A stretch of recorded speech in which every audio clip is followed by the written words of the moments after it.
It's 10 o'clock, so I think we'll go ahead and get started. And it looks like there, I'm not sure, about 18 people on the line. I can't see everyone, but first of all, just thank you for everybody who has participated in this last 9 weeks. It's been really gratifying to see how many citizens really care about the community and you have put your time and effort over the last 9 weeks into this. One thing for sure, we're never going to agree on everything, but the certainty is that we all really do love the community and want the best for it. So that's the good news. And with that, I think that we have created, I'm looking for my list here, we did get some comments from folks, and I'm looking to see if people are on the line here. But just really wanted to thank everyone for their thoughtful comments that they submitted, even though some of them may have been a little late for us to read. And the point of today's meeting, because it is our last scheduled meeting, is to kind of summarize what we've all talked about in a matrix that we sent out in this last packet. That matrix will take a look at each one of the topic areas and make sure that everybody feels that their comments are well represented there. That matrix will be used as a tool as we move forward with the Board of County Commissioners and the Planning and Zoning Commission. And we also are hopeful that we may be able to come to some consensus type recommendation to move forward to the board and the P&Z. We may not get there today, but that would be, real icing on the cake after this 9 weeks of spending time with everyone. But we felt like, because there were a handful of comments that were submitted, and they were submitted a little bit later, we were hopeful that we could take 2 or 3 minutes for each person who submitted something in writing to summarize very quickly what they said, so that everyone who has been participating and who is here today will have the advantage of knowing what was in the letters. I think I read through all of the letters that were submitted. So, but I can't say that I've absorbed everything. So we're hoping that 2 to 3 minutes we'll have just a quick summary of what people said in their letters, in a way that maybe not to just give everything that you said, but summarizing what would help us move forward would be great. And I've written those names down based on the fact that many people have been participating here. And Joe, I see, here's my list. If we let each of these folks take 2 to 3 minutes, if you want to summarize what you've presented to the group in your letter, then we'll move from there. We'll ask the rest of the group if there's any clarifying questions or anything that they want to say, you want to say, and then we'll move into the matrix, and then we'll move on to our potential consensus recommendations and next steps. So with that, I've created a list.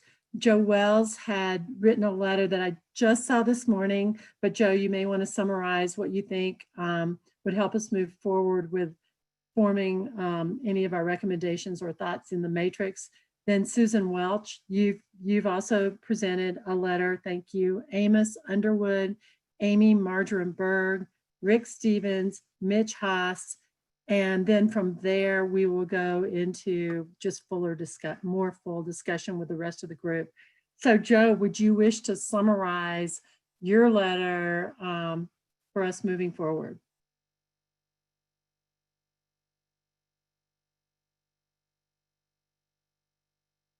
Joe Wells, I see you're on the line, and we'll give you a second.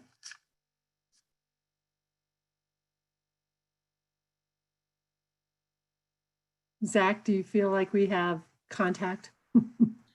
Yeah, I sent him a request to unmute. Oh, okay. He might have walked away. I don't know. Okay. Well, we can move on. Susan Welch, do you have comments for us? I saw your name. Yeah, there you are. Would you like to summarize your comments for us? Okay, can you hear me now? Yes, thank you.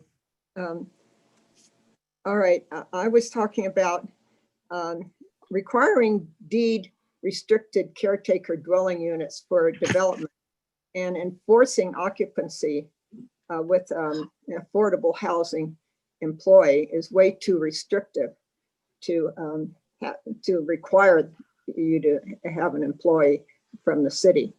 This I thought was big government getting into other people's business. Also, I believe that dropping the allowable square footage for a new home from 5,750 to 3,250 square feet before requiring a TDR is too much of a drop at this time. I anticipate a huge outcry from realtors and Aspen people alike. Wealthy people come to Aspen with the anticipation of having their families gathered together during Christmas, spring break, and or summer. Spring break, most of the other months, they aren't even in Aspen. Aspen's a vacation destination for many people. I know this firsthand as I lived in a neighborhood where I was the only full-time resident. Most wealthy homeowners give back a great deal to our community, which is what allows the rest of us to enjoy the many exceptional activities and events that Aspen offers. Just think about that.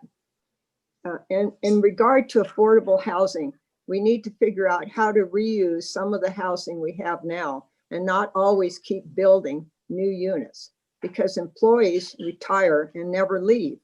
The population in our county is growing substantially, and most of this is because of adding more and more employee housing. I believe strongly that affordable housing, especially for our teachers, firemen, nurses, emergency medical personnel, etc., and it is very important here in Aspen. However, this is why we should consider building employee housing or affordable housing near public transportation, because it's important that we consider new units there. And it's because of the strain that we have on gas and greenhouse gases when people are driving into town. These are just a few of some ideas I want you all to think about. Thank you, Susan.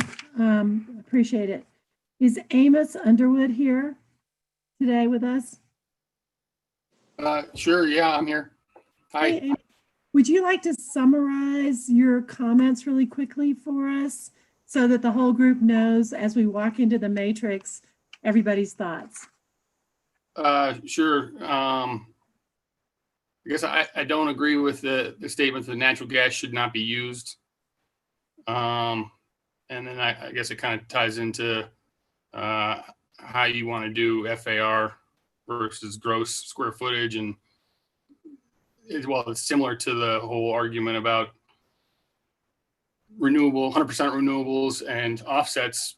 You know, FAR is just kind of an offset of gross. So, you know, if we're going to get tough on a square foot, let's talk about the gross square foot, not the FAR square foot, because the two numbers differ. Thanks. Thank you. Thank you. Appreciate that. Is Amy Marjoram Berg with us today?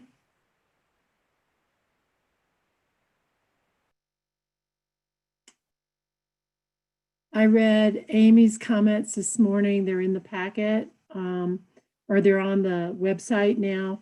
If anybody wants to take a look at those. Rick Stevens, are you here? Would you like to comment? You wrote.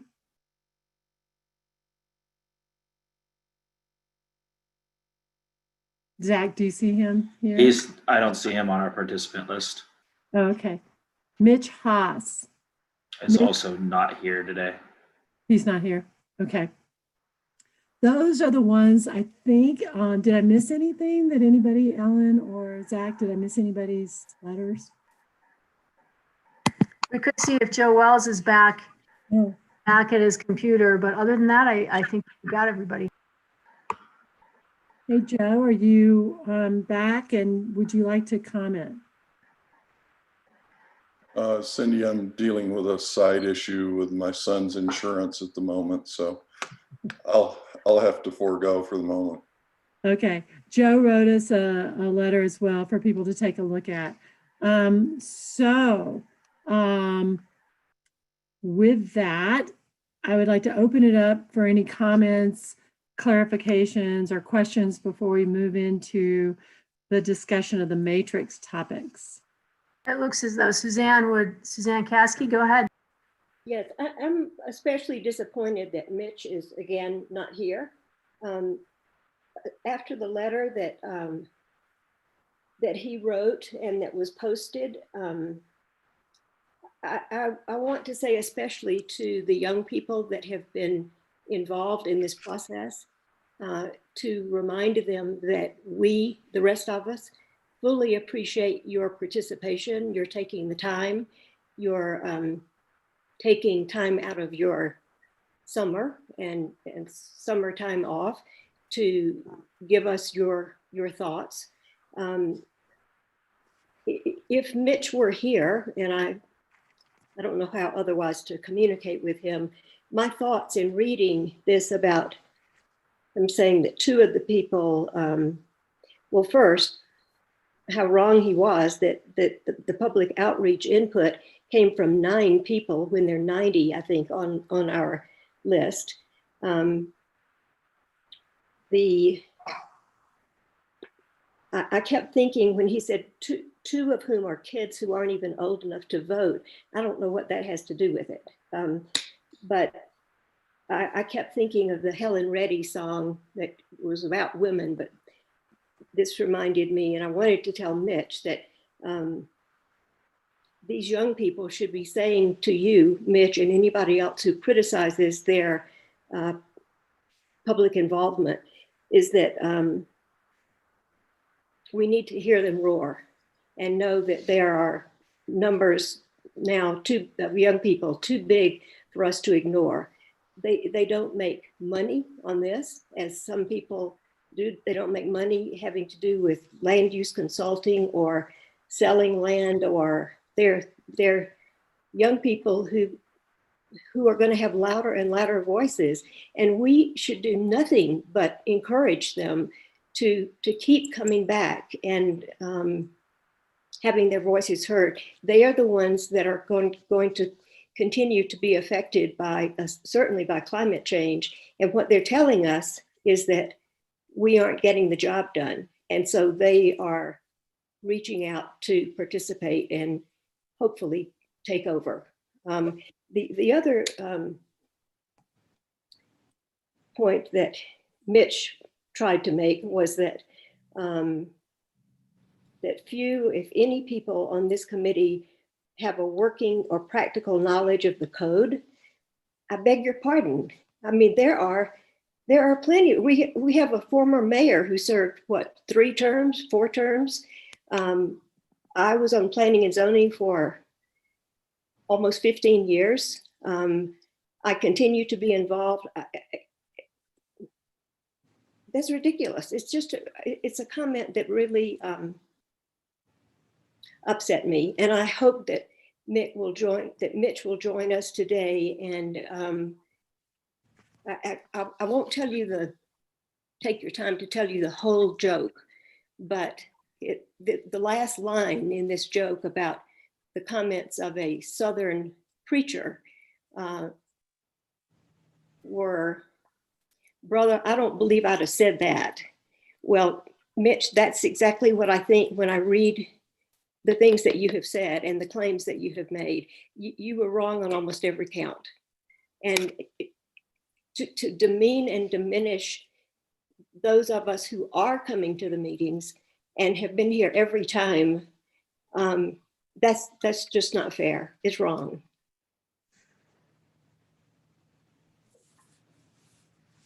Thank you, Suzanne. Anybody else, any comments before on anything that was submitted, any clarifications or questions? Looks as though John Doyle has his hand up. Go ahead, John. Hi, I just wanted to agree with what Suzanne had to say. And I find it odd that Mitch would complain about how few people have participated when he's had the opportunity to participate, and he could be here today, but he's not. So I'm just going to disregard everything he said, actually. I was thinking more about, this might not be the right time to do it, but better now than never. Thinking more about the figures that Zach dug up about how many homes are in the county that are over 5,750 and over 10,000 and over 15,000. So if you look at the numbers a little closer, that means there are 183 homes in the county over 10,000 square feet as we speak, which leaves exactly 400 homes between 5,750 and 9,999 square feet. That is a lot of very large homes. And just, I read the paper every day. And so just in the last week, I compiled a list of all the large homes that are on the market right now. And these are just ones that are being advertised. But there are currently 12 homes over 7,000 square feet on the market right now. And there are currently 3 lots on the market right now. Again, these are just ones that are advertised, that the 3 lots are all say that they can be developed up to 15,000 square feet.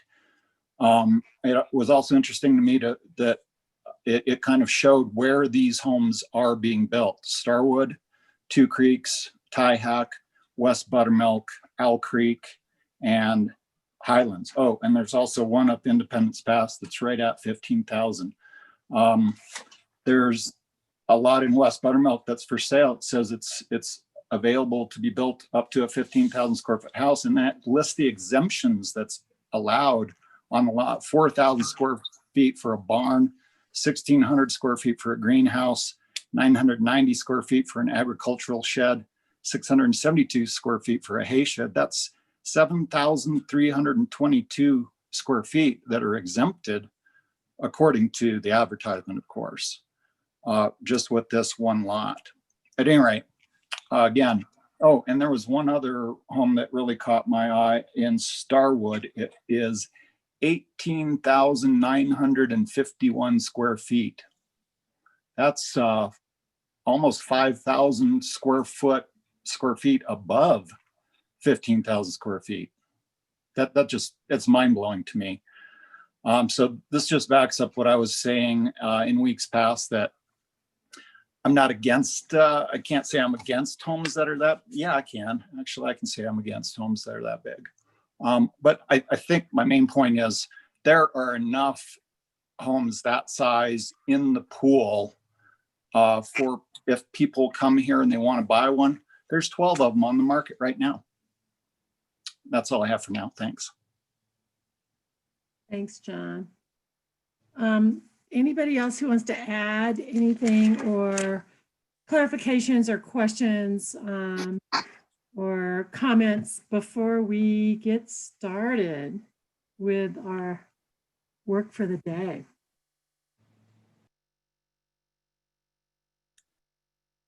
Oh, Kim. Well, I see in the chat, could somebody read Amy's letter or Joe's, since we can't, I don't know where to find it. Ellen, did you put it on the web yet? I'm just trying to find the link on the web too, because I've lost it. No, we just received Amy's letter this morning, and it's not posted on the web yet. We'll have to count on Zach to do that. He's our webmaster. But So, real quick, just because she said she lost the link to the website, I can show you how to get there real quick. Just so everybody knows, I am in New Hampshire right now. So as soon as I get back on Tuesday, I will make sure that all of these letters are up on our website. but they probably won't get up there till Tuesday. But real quick, if you are trying to get to the website, if you go to the Pitkin County main page, you scroll down to the planning, zoning, building button, that'll take you to community development. And then this big purple button in the middle, it says growth management public outreach, will take you to our webpage. And even though this is our final meeting, I will continue updating this throughout the entire process. So you'll be able to find when we schedule BOCC work sessions or joint meetings with the P&Z, or when it's coming up for ratification or adoption, we'll put the dates up here and the times and make sure that everybody is able to find them from here. And we'll continue using this as our main center page, but I will get all of those letters up by Tuesday. And then, so sorry for cutting you off there real quick. I agree with Kim. Can you read it to us? Can you read Amy's letter? I don't know how to bring it up on the screen as we are talking. Let me. Yeah, let me see if I can send the letter to Zach to post on the screen. If I send you the email, Zach. Yeah, I can do that. I have Joe's already. So if we want to start with Joe's, I can do that while you are getting Amy's done. Well, no one asked for Joe's to be read. Gail did in the chat. Oh. She asked for both Amy and Joe's letter to be read. Oh, okay. Sorry, I don't see the chats. And I'll go ahead and forward Amy's to you, Zach.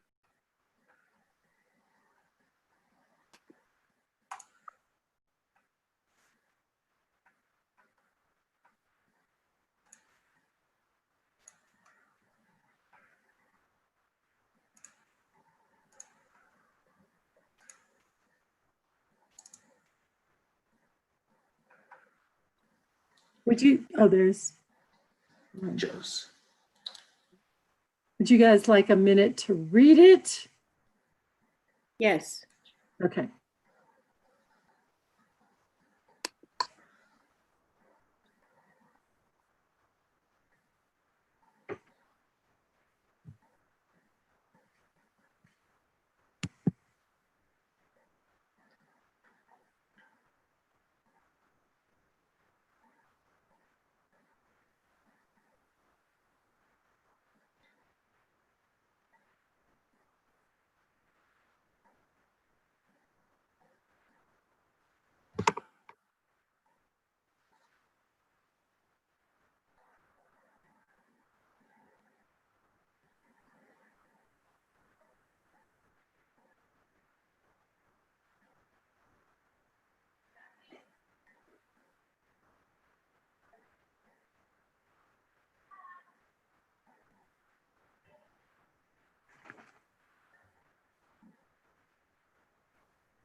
Just let me know when you need me to scroll down as well. Okay, I see this.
And if everybody's had a chance for that one, I can go ahead and pull up Amy's now as well. So I'm going to stop sharing this real quick. I hope everybody's been able to get through it.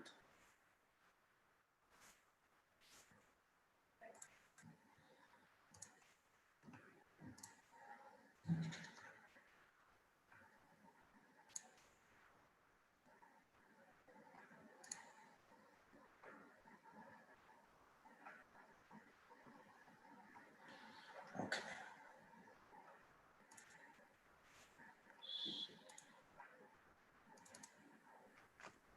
Good.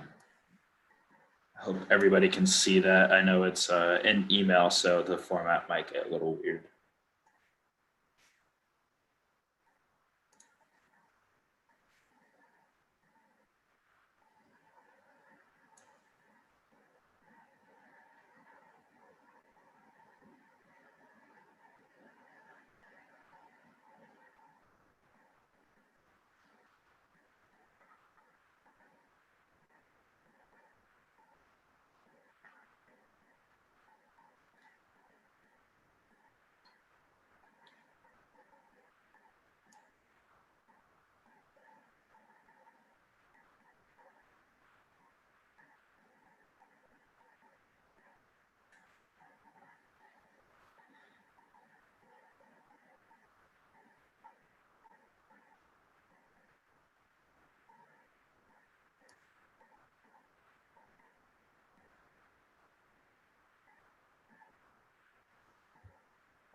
I can't see everyone, but are we ready to move on?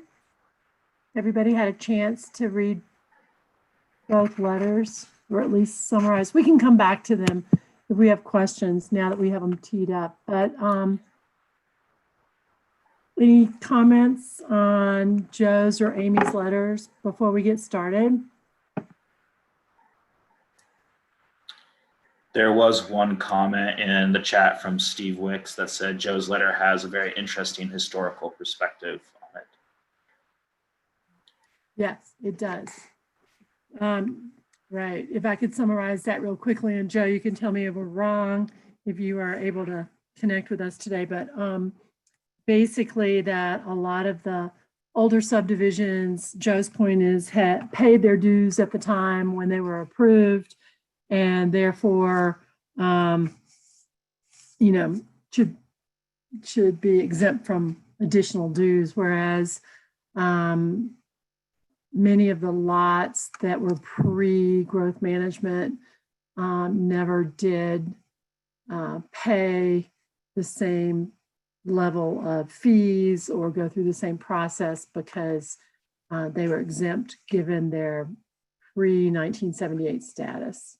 So I think that's what I think that's what that takeaway was.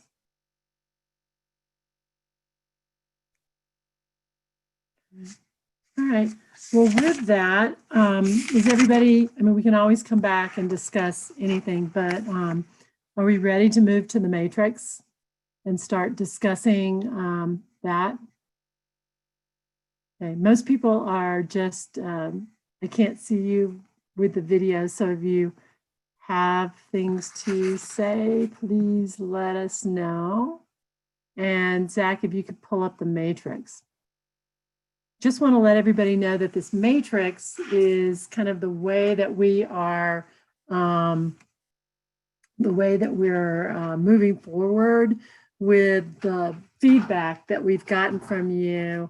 Thank you. The feedback that we've gotten from people on the outreach committee here. And we'll take this matrix to the P&Z and the board, which will help inform them on their decisions as we move forward with any code amendments. So with that, Real quick, Cindy, is that zoomed in enough? Can everybody read it? Do I need to zoom out a bit more? Just making sure that it's legible first. Going to take silence as acquiescence. Well, as you remember, one of the reasons we began to look at growth management and to look at our code in general is because of climate action and because of the changes that are going on in our world and how we're going to respond to those from our perspective here in Pitkin County with the land use code. So we talked a lot about it in our original meetings or our initial meetings, and we've looked at a lot of data. So this is what we got from the group in that last column to the right, the outreach feedback. So that's what we have from everybody. Is there anything that we've missed or anything that you would like to talk about adding as a group? I think this was one area where everybody felt strongly that we needed to do our part in looking at climate action steps. Well, I'll just add that we have heard from Amos Underwood that the bullet point that says natural gas should not be used, he's not necessarily in agreement with that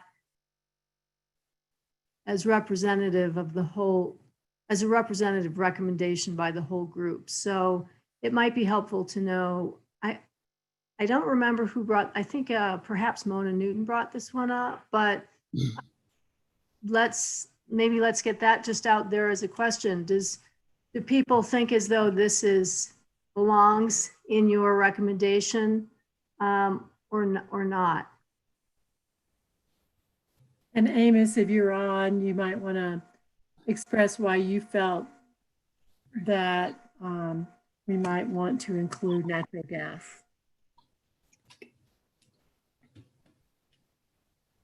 Okay, in my letter, I kind of just put my position that in certain areas, natural gas might be one of the better options. Then I'm assuming that I guess I shouldn't assume. What would be preferred versus natural gas? Is it electricity? The concept was that electrification would be a greener way to go, because with electricity, you can green electricity with solar, hydro, versus natural gas as an extractive operation with carbon impacts. Okay, I got you. I mean, I think it's a good idea. I just don't think it's there yet, especially in our valley. As I put in the letter, the large majority of our electricity still comes from coal. It's offset with purchases elsewhere to make the numbers look good and make us feel good. But at the end of the day, if we don't have coal, we don't have power. So maybe, in the future that would be good. My underlining thing for this whole meeting, I guess I should have mentioned it when I spoke earlier, is that, that homes need to be more efficient. And if it doesn't really matter what size the home is, there are other impacts because of size. But in terms of climate usage, a large home can be made to be eco-friendly, so to speak. So, if that can be promoted more, I think that's where it should be at, I guess. Thanks. Thank you. I agree with that. Oh, This is sorry. Susan. I agree with that. Yeah. That even if it's a larger home, it can be a lead home, green. Steve Wicks, I see that you have your hand up. If you'd like to comment, please feel free to do so. Thank you. Yeah, I know I'm late to the party, but I have to admit that this bullet point sort of jumped out at me as a unusual blanket statement, especially considering just recently I read that the Colorado School of Mines has recently received a large grant for micro generators, which are powered by natural gas, have almost zero emissions. And in fact, the town of Snowmass is considering installing one as their emergency electrical backup, a mini generator powered by natural gas. Thank you. And I do believe it was Mona and Fi. I don't know if they want to hop in. I believe this stemmed from, oh, Fi says she wants to speak, so I'll let her speak for herself then. Please jump in, Fi. Hi, everybody. First, I definitely appreciate everyone's comments about the natural gas, as well as development and size of larger homes, and the history around how some of the developments didn't have to pony up as much to have these larger homes, and that the more recent developments have needed to meet a lot of requirements. But I think what we really need to focus on is a lot of these considerations: natural gas, electric, size, home size, what's fair, is we're considering it in a little bit more of a business as usual vision. And we can just look outside. I mean, we have more forest fires in Colorado right now than I think we've ever had at one time. And this is our new business as usual. And if we don't make some of these changes, fair or not, we are going to have to be mitigating them, which is going to be excessively expensive in the future, and will be excessively unfair to all of the young people who are growing up and coming into this world that we've created. So that's my little soapbox there for the core energy efficiency standpoint. As far as the natural gas question, again, natural gas, it's only going to, anywhere we can electrify, we need to. It's, in the long run, it will be a cleaner option. And I agree that there are some cases where we do need to keep natural gas, or that we will need to, but just considering restricting that and really not allowing it unless it's absolutely necessary is a huge step for the future, because it's the only way we'll be able to eliminate those carbon emissions into our atmosphere that we then are just going to need to mitigate later. So we may as well pony up and make those investments now to avoid those impacts down the road. And if I may jump in to Steve Wick's point, natural gas is considered to be, I think, a pretty clean burning fuel. It's the production of the natural gas that has greenhouse gas emissions and other impacts that really haven't been necessarily addressed to the fullest extent yet. So that's more the issue with natural gas. I was also just going to jump in here. It sounds less like it's the gas itself and more the restrictiveness of that statement. So maybe disincentivized might be a more apt way to phrase it than saying should not be used. Maybe natural gas should be disincentivized as a main source. If you need to use it, you need to use it, but perhaps it needs to be a little bit more open. Or phased out as a practical matter. It looks Phased like out as is practical. Yeah, it looks like Seamus had a recommendation in the chat that electrification should be pursued whenever possible and feasible. So maybe that, along with kind of the intent that electrification would be prioritized. Does that help people with this statement?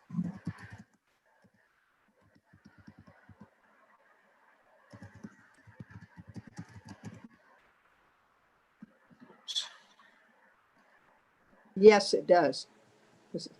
Thank you, Susan.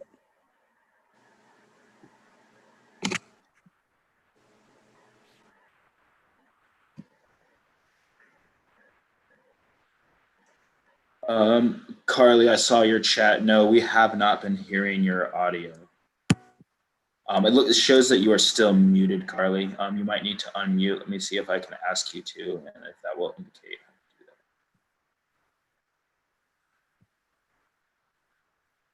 that. Oh, it's showing that your audio is not connected, Carly.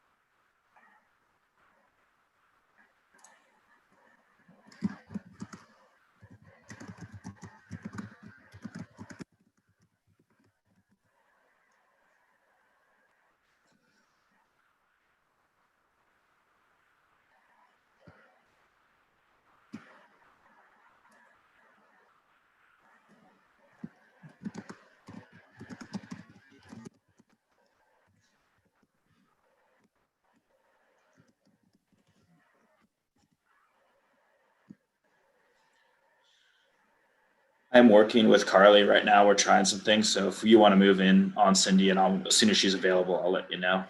Yeah, okay. Well, we'll come back to that. I think there are a couple notes here that disincentivize or, don't make it, natural gas may not be used, but to just disincentivize it and potentially prioritize electrification is a better way to handle this comment. But if Carly. I think we just got her. Yeah. Okay. Can you hear me now? Yes, we can. Awesome. Thank you so much. Sorry about that. Hi, I'm Carly West. I'm with Black Hills Energy, and we are the natural gas provider to the region. And I just wanted to share some information. I know that there's concern that there is not room for greening the product on the natural gas side. So I just wanted to share a couple of things that we're engaged with on that front. Black Hills Energy is actively exploring renewable natural gas. We have a team dedicated to it. We've got more than 15 projects that have been brought to fruition throughout our service territory, and our team that's working on those is looking at this count, I think it's more than 60 additional projects that they are looking to partner with communities on to bring renewable natural gas onto our system. Just one example, in a small town in Nebraska, we've got a partnership with the landfill there that has generated enough renewable natural gas to fuel 6,000 homes a year. So we are very excited to bring those type of opportunities to fruition.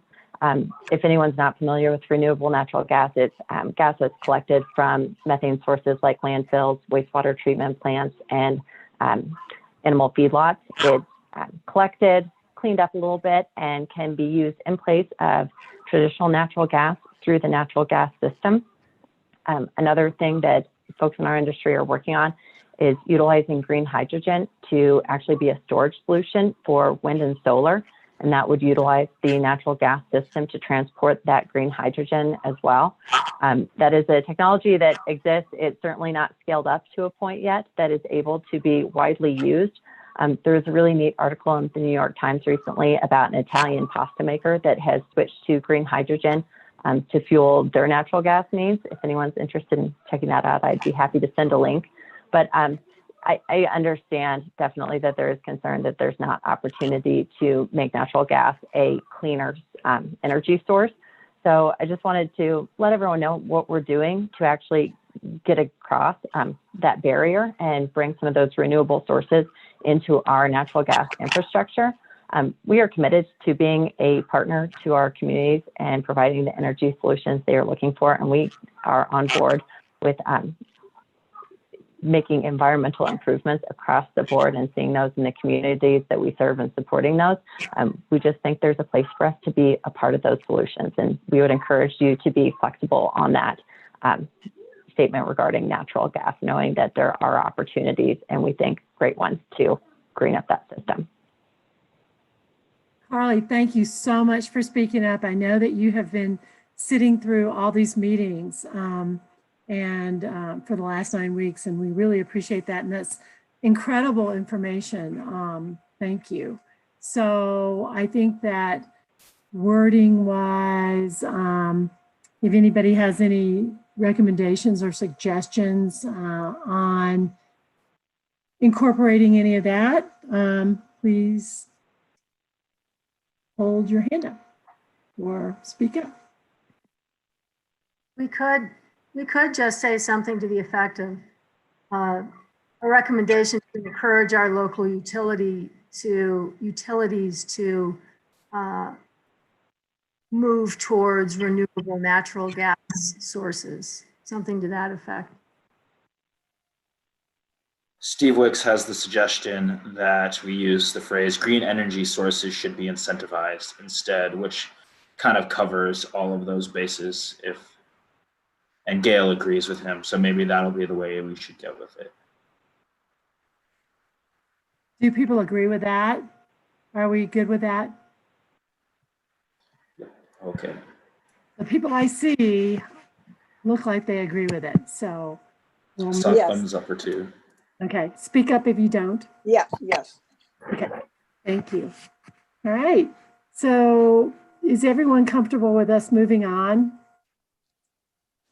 beyond the climate change category? Yeah. All right. Social equity. We really did not do very well on this one. I think most of us felt we needed a lot more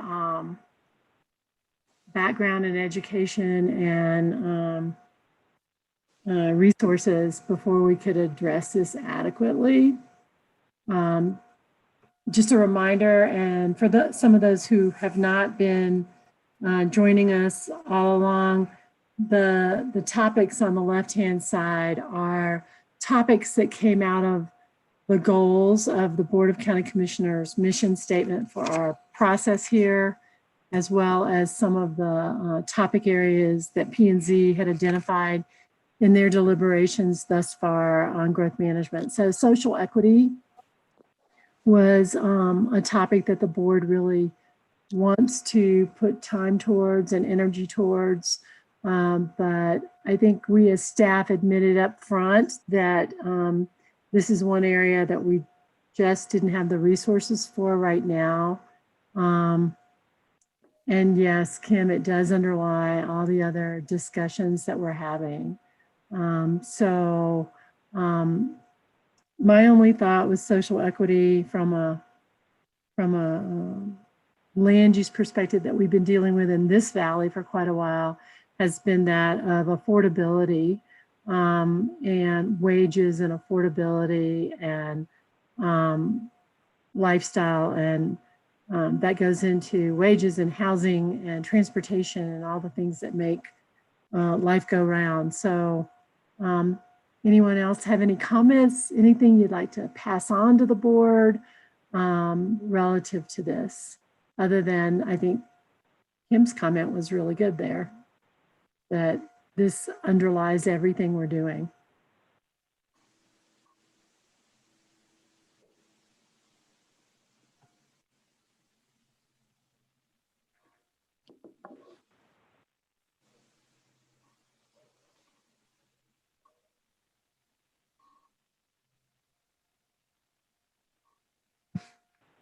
Any other thoughts or comments on this? There are. You could just add, I guess, that climate change is also, underlies social equity.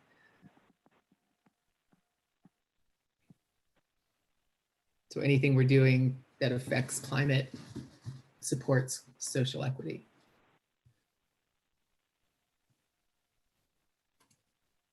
Thank you.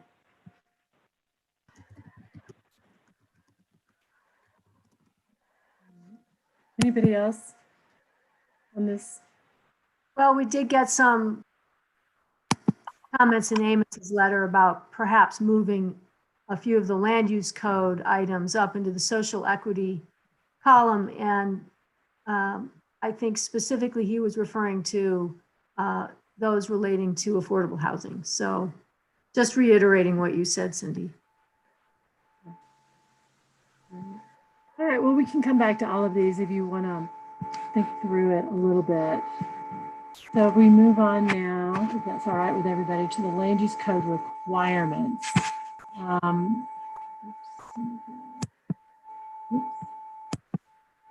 There we go. Well, we talked about all of these things. More stringent requirements are needed for development, less mitigation, and more direct offsets. That was a really big area that we talked about throughout this last 9 weeks, where I think the discussion was that mitigation is not always possible any longer just because someone can pay, quote, pay their way out. There's not always a way to fix the issue, and that there need to be more direct offsets for development impacts. So that was a theme throughout this discussion. Anything anybody would like to bring up relative to that? May I ask a question on that? This is Susan. Are you saying that if a person, you're requiring a caretaker dwelling unit and then you have to put in an employee from Aspen or from Down Valley into that unit? Or I didn't understand this part. Yeah, it's just this is a broader theme. It doesn't have to do just with affordable housing, but if we want to take the affordable housing example, it would be if your development creates a need for affordable housing, then rather than do a cash payment in lieu, that be mitigated with a direct offset, either building affordable housing or buying down another unit that is restricted as affordable, is an example. Some of these larger homes aren't really near public transportation, which is one thing I think is a good idea to try to keep gas down for the green that we need. And so I just think if you're requiring someone to put an employee into his or her home isn't right. I don't think it should be enforced on someone. Right. I think I heard that from you, and I also saw that in Amy's letter. But does the group generally agree with the fact that, the affordable housing impact fee is not necessarily getting us where we want to go, and we should be exploring other options such as buy down and restrictions? We talked about that, buy down and restriction being within the urban growth boundaries. Do people want to discuss that? Suzanne? The using cash in lieu and still calling it a true accounting of development paying its own way, that just doesn't work. It's sort of one of those which walnut shell is the pea under kind of things that we do it maybe once worked, but less and less so over time, because once somebody just throws money at it, we don't have ways to use the money. We don't have land on which to build affordable housing. And so I fully agree with the way you have it listed now. So Suzanne, you think it's all right for someone to build a home and be required to have an employee who lives in the area occupy that? Do you think enforcing that is good? I do. And the reason I think it's good is that if the building of that home calls for generates an employee, then that person ought to take care of that employee. Then what about the person who comes and has his or her own employee, like a maid? A lot of them come with their own people. You mean they come back and forth and back and forth? Yes, they do. No, I think that people who build homes should really pay their own way. And I don't think if they have an employee that comes and goes with them, that doesn't take care of what our community has to pay to keep up. Well, I guess I sort of disagree with that. I know in 1990, when we built our home, we gave $80,000 to the city of Aspen. And I asked what it was, because out in California, I'd never heard of that. And they said it's for employee housing. Yes. So we already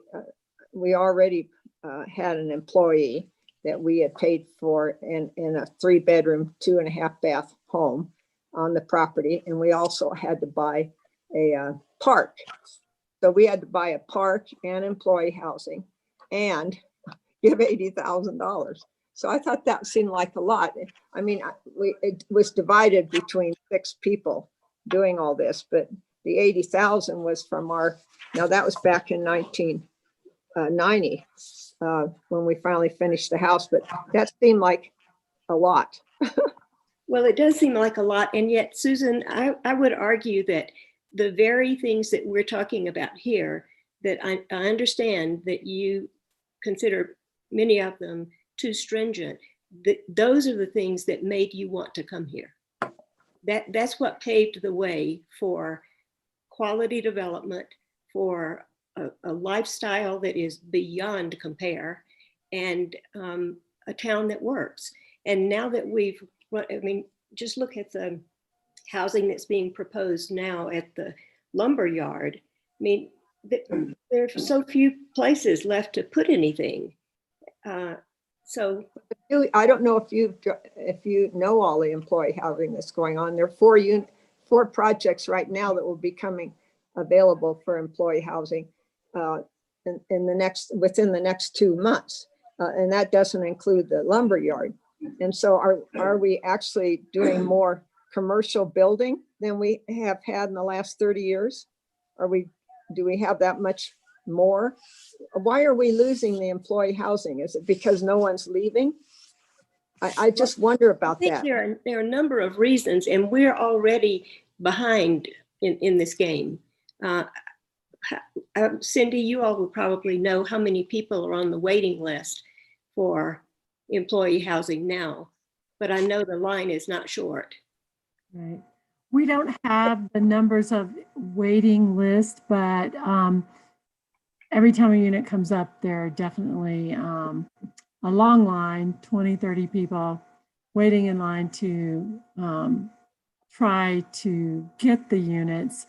I think that, it's a direct relationship to job generation, and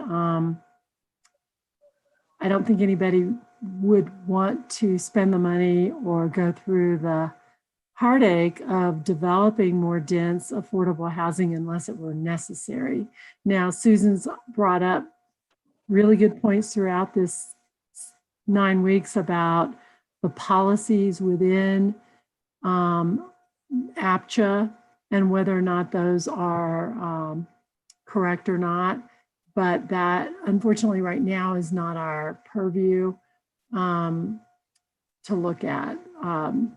That's really with APCHA at this point, but not that we can't forward those comments, but I just don't feel like the government should get in and say that you have to have an affordable housing or a unit in your own home.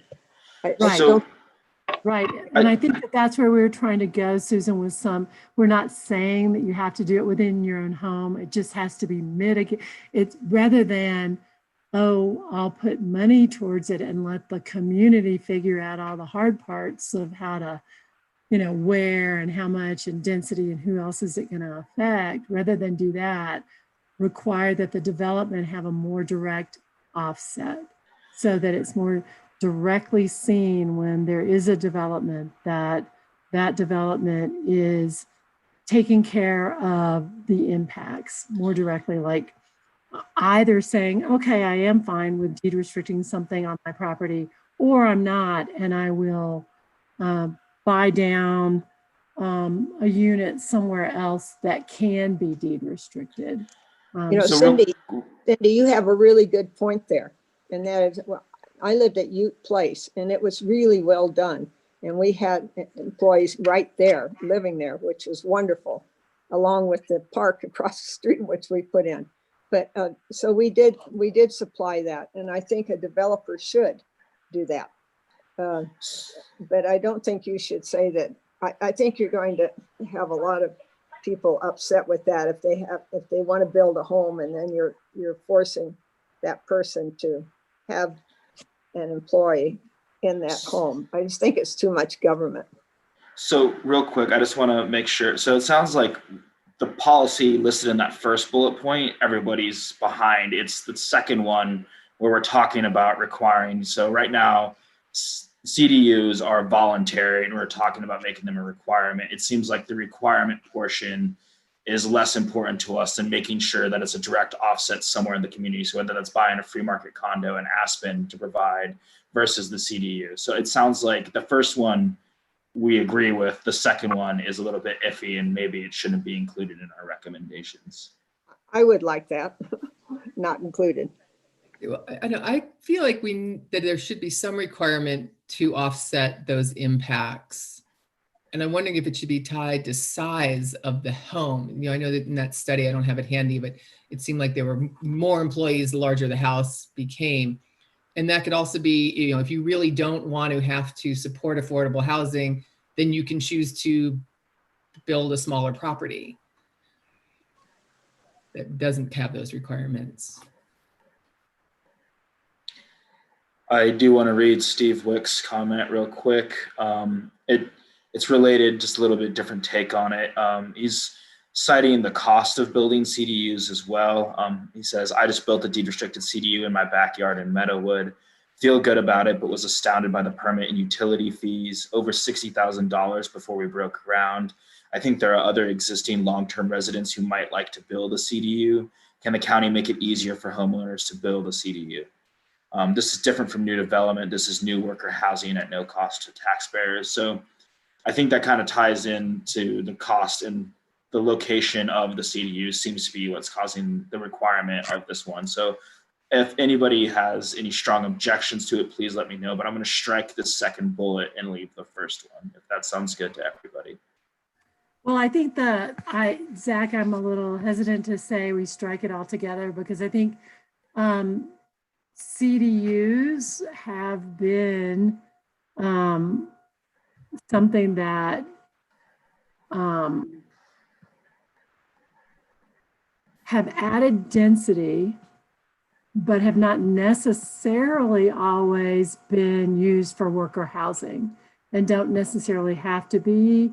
In Steve's case, you know, I think you make a really good point that, you know, it's costly. And so a lot of people who want to do the right thing might not because of that. And I totally get that.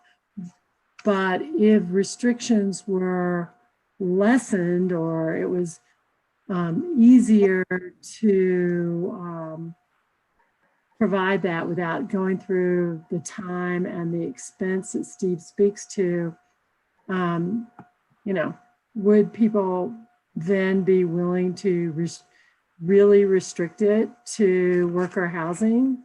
Or are people looking for an extra unit in their backyard? I mean, that's the question. And it's a great way to provide additional housing if it's being used properly. So the community bears the burden of it from an extra density perspective, more traffic, more construction, all of that, unless it's truly being used as a restricted unit for someone who's working and living in the community, and that offsets that cost. So that's really the discussion.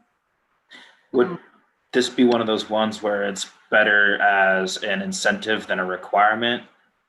I'm just throwing it out there, say incentivize deed restricted quarry dwelling units, and then but make the requirement that they get deed restricted through the APSHA program, which is now having greater enforcement, something like that along those lines. Would that be more in line with what the intent of this is? Yeah, it seems like just kind of put it the way Steve put it. Why shouldn't it be easier for homeowners to do a unit if they're willing to restrict it to BC employees? Right. But not require them to, but there are plenty of people that would probably love to do that. I don't like the word enforce. The enforcement is going back to the guest housing, where people are building this as an affordable housing unit. and instead using it for a different purpose. They're using it as a loophole to get past the land use codes. That was where that was coming from. Right, but our line says that you're forced to build it. I mean, I was changing that right now. oh, I'm sorry. Okay. No one today is forced to build a caretaker dwelling unit. It's an option that people have. Right. And Some people have the option and a lot of people don't. I think that's to Steve's point, is there are a lot of people in the county, myself included, who would have the space and would love to do a CDU, but that's not an option for me. is it not an option for you because of It's zoning. build it or zoning? Okay. So that's the part that I think we discussed a little bit. We thought about whether or not we wanted to, quote, upzone areas within the urban growth boundary to allow people to have a second unit on their property if it were, a community asset for employees. So we talked about that. And it might not necessarily be considered the caretaker dwelling unit of old that we know about. So that might be another area we want to talk about. I'm not sure. This specific one is discussing caretaker dwelling unit as we know it today. And that restriction says that if you do rent it, you don't necessarily have to rent it.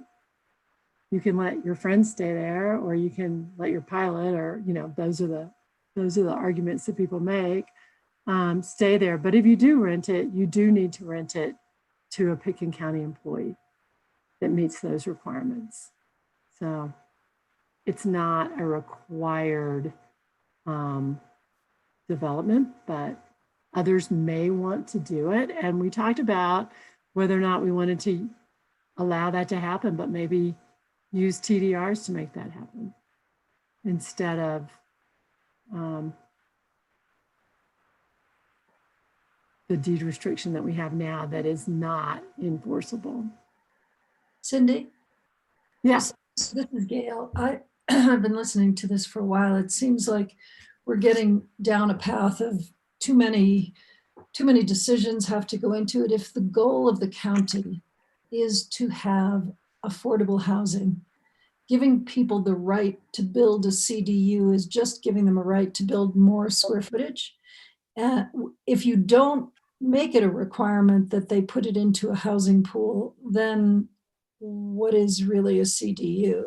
So it seems like you should say to a homeowner, we need housing for employees. You have two choices. You can build it attached to your house, but we would require you to make that part of the housing pool. Then maybe that softens the word enforcement that everybody seems to get nervous about.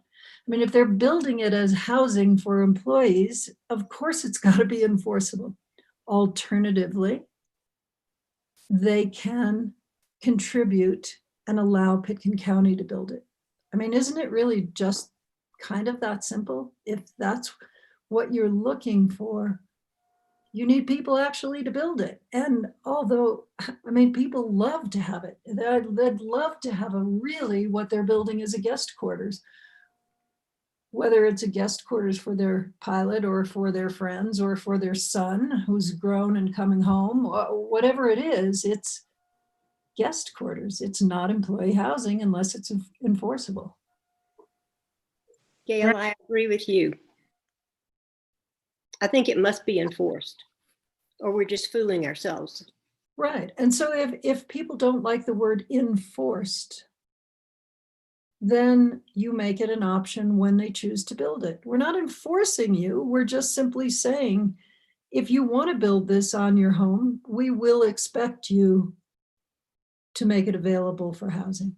That's not enforcing. That's not forcing. That's not big government. That's a choice. You have a choice. That's the way it is right now. That's where I'm getting confused. It is that way now. Well, it isn't really, because the CDUs aren't enforced. So it isn't that way.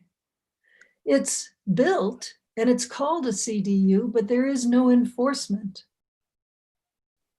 I will also say that this touches on, this was Jeffrey Woodruff's recommendation that we revisit the affordable housing more regularly. The cost of paying the affordable housing impact fee is substantially less than building the affordable housing units. So predominantly we are just seeing people paying into the affordable housing impact fee rather than providing this. So incentivizing it in some other form to make up for that difference, to make it a better bargain, is kind of where we're coming at from this one. Zach? Yes. This is Susan again. Maybe if someone wants to pay in lieu, maybe they ought to pay more then. If it costs more to have the affordable unit, then maybe that should be paid for more from some of these billionaires that come in. Do you understand what I mean? In our case, we had to pay in lieu because we already had a 3-bedroom apartment or house for our employee that we also had to pay in lieu, you see, extra because they needed more affordable housing was needed in Aspen. And I think it's good to have it because I will say, when you go all over and you look at these ski resorts and vacation areas, I think Aspen is #1 in everything. It's a great place, and it's because they've done things well. And so maybe if they have to pay in lieu, maybe it should be more expensive. I don't know, what is it now when a person wants to get an employee or has to pay into the affordable housing? Do you know what it costs now? They just updated it. It is based on square footage, I believed. I think it comes out frequently in around the $100,000 range now for, say, a 9,000 square foot house, which would be about 1 employee. It's predominantly based on the cost of renting, not on the cost of building or owning a home. Okay, well, anyway, that's a thought. If it's such a good deal to do it, a lot of people can't put another unit on their house. Maybe they should charge more then. I'm not, I still like affordable housing. I just think we have a lot of it now. And the problem with that I see with affordable housing, the only problem is that people don't seem to leave, and now we have a larger town. You guys, I think, Susan and everyone, I think we're just kind of over and over things we've talked about. And I'm paying attention to the time because I only have you for another 45 minutes. So You're right. If we could, should we move on? Yeah, we're going down the rabbit hole of APJA and that's a whole nother thing. So from a land use perspective, I think everyone is agreeing that having the second unit, incentivizing people to use it as caretaker, people in the community, that's great, but it's not a requirement. And that's the way it is today. So maybe we move on from that if everybody's okay. And we did talk about assessing the impacts and regulating short-term rentals. We don't know any of those details, but that was the overarching thought that everyone had. Is everybody okay with moving forward with that? Taking a look at how we can license or regulate short-term rentals. I saw a bunch of thumbs up. Okay, great, because I'm not seeing everybody on the screen. Accelerate the adoption of the revised employee housing impact fee. Again, just sort of, check in on that and make sure that it's the right number. Not wait for years and years to do that, but look at it on a continuous basis. Limit buildable site and growth, prohibit development in the rockfall zones. I think everybody, generally agrees to that. That's kind of a specific one. We have some code amendments right now going forward with the Board of County Commissioners on rockfall that you may want to key into. Address use of CDUs as guest house, establish provisions for multiple residences on the site. We kind of started talking about that a little while ago. And the fact that some people might want to establish separate envelopes within the site for the caretaker dwelling units and not have them right on top of the home if people did feel comfortable having CDUs on their property.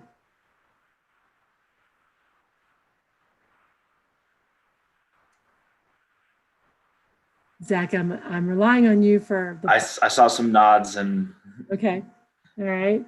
So now we're going to move into the growth management scoring and competition. We spent a lot of time looking at this because, we looked at the benefits, we looked at all of that, and the discussion was that growth management may not be the best way to regulate growth and development going forward.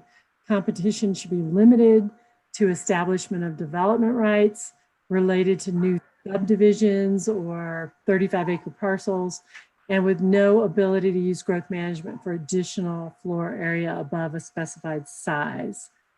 That's the discussion today. Does anybody want to talk about that and clarify? Because we thought that there might be a different, when we looked at those scenarios last time and we looked at alternative B, that seemed to be the alternative that people liked the most. It was more of zone it like you mean it.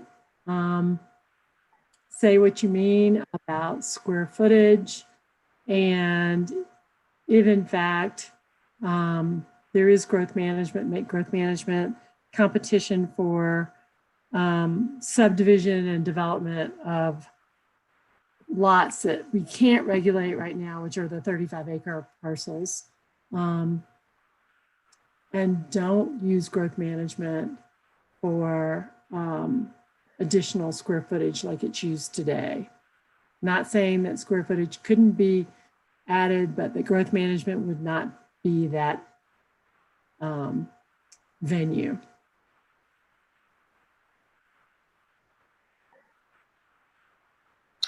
Susanna's thumbs up. I see some contemplative faces as well.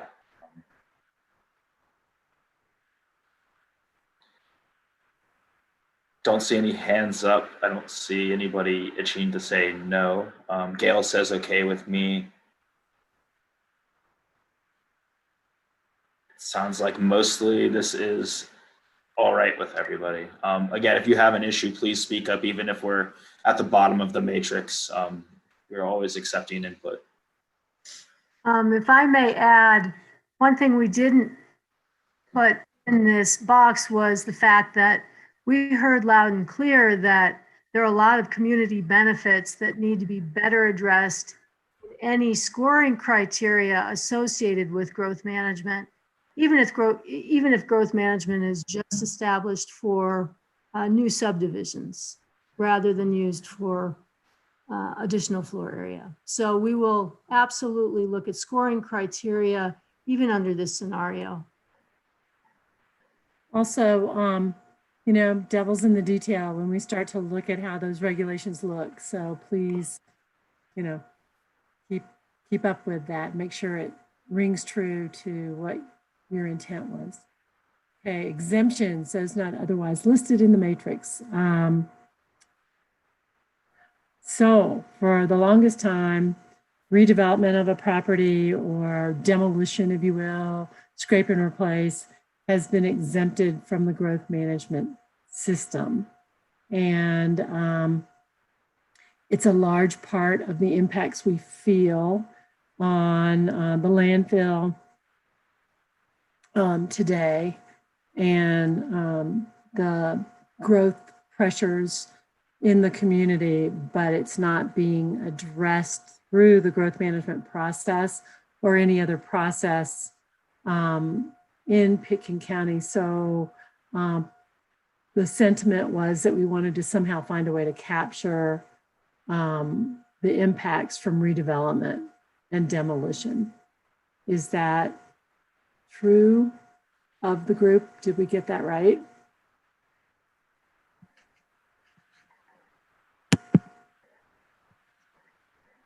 I can't see everybody.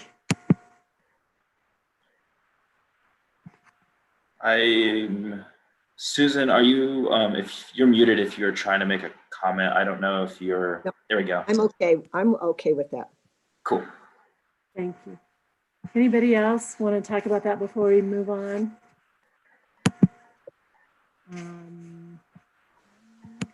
Cindy, could I ask a question? Hi, Joe. Yeah. Joe Welch. If GMQS going forward can only be used to establish a development right,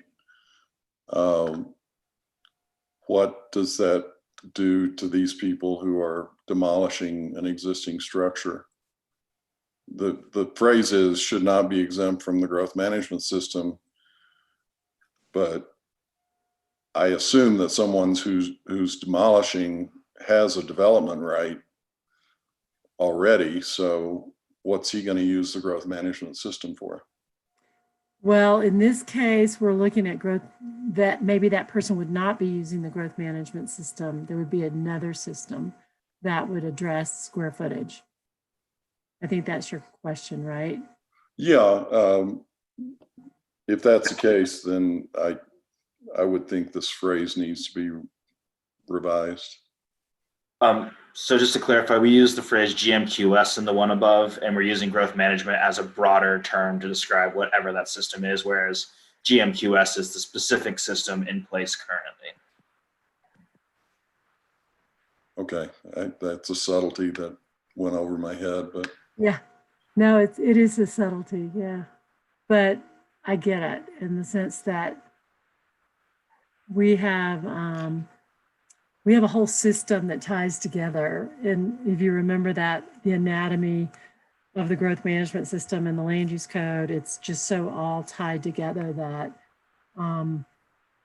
yeah, the details are going to be in how we untangle all of that. And I think Amy Marjoram said it well in her letter that she said, you know, everything's gotten so complicated. Let's just get back to making it, or maybe it never was, but let's get to making it simple and understandable and away from so much detail and regulation.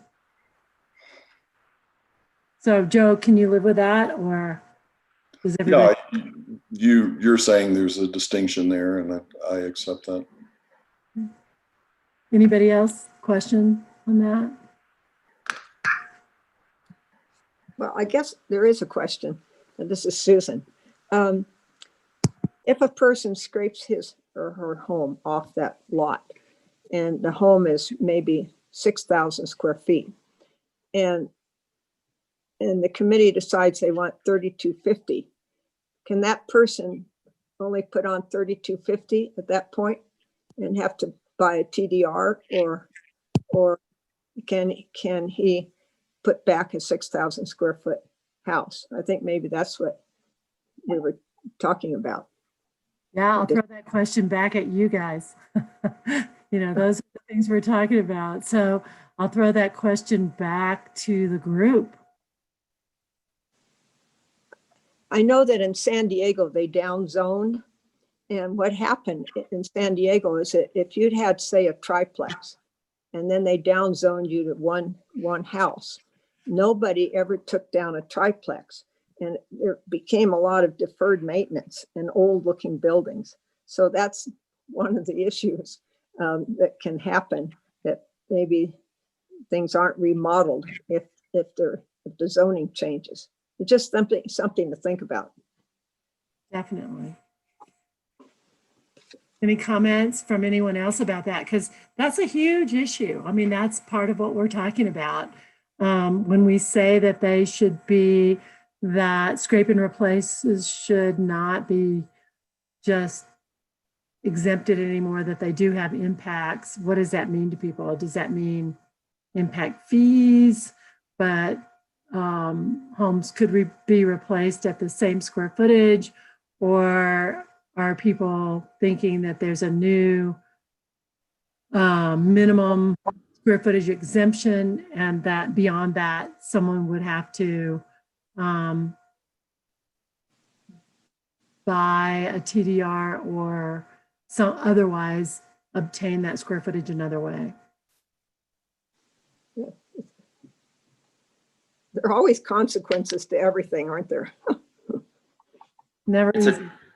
It's a delicate balance too, because I mean, aging stock versus the impacts on the landfill, and the embodied energy of constructing a building is frequently the most energy of a building's lifespan, even more than what the energy is used over it. So it's the balance between those two. And I think it goes beyond just energy as well. It's, are we okay with ancient buildings? Do we like their looks? So there's a lot that goes into it. Does anybody want to weigh in on that? Well, I personally favor requiring whatever impact fees you feel are necessary, but I think people should be allowed to replace the square footage myself. I'm aware of too many cases where outdated structures have continued to avoid triggering a different kind of requirement. So That's that would be been my approach. Any other thoughts in terms of incentives? We talked about that at one point. I'm not sure we knew where we were going with it, but we talked about if someone had a larger home and they were willing to replace it with a smaller home, that they might receive a TDR for reducing the size of that home. That was one thought.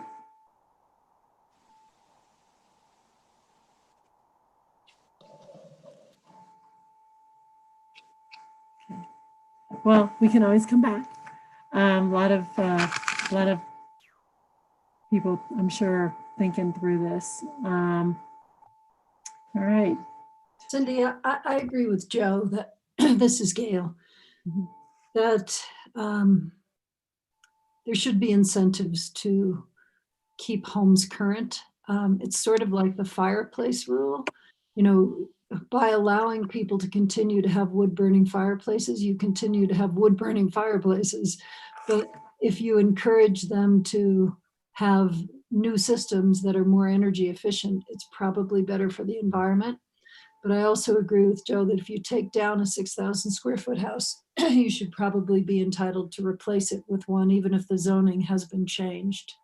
And I will suggest that, again, we're the public making comments here, and we're not specialists in zoning. And I know that your team will have many incentives to help reduce the square footage. So yes, a TDR makes perfect sense. If you build smaller, we've all talked about zone it like you mean it. So yes, you're entitled to what you took down, but we've created incentives for you to build less.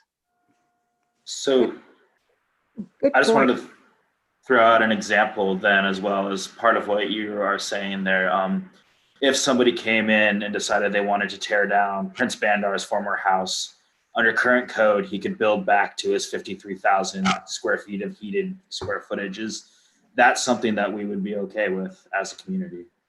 Yes, I would personally be okay with it, but I would be even more okay with it if you were offering to the person incentives not to do that. Yeah. I agree by just simply saying you can't, if people can't take that down, if 53,000 square feet comes down and the current zoning in the county for a lot that size is now 10,000 feet, that 53,000 square foot house will never come down. So you have to allow it to come down. and incentivize building something in the middle. That's really good, Gail. This is Susan. Thank you, Susan. I think that's very smart, because you don't want to have these houses just run down, or people never redoing them because, or taking them down when they get really bad. And that, I've seen that in San Diego. It's just really can be bad. I think thanks goes to Joe on that. We have other incentives as well that we might want to look at relative to process, or what Steve Wicks said, you know, making things potentially easier for people who want to do things that are in line with more of the goals of the community. Building permit process review, front of the line, who knows? So, okay. All right, any other comments there?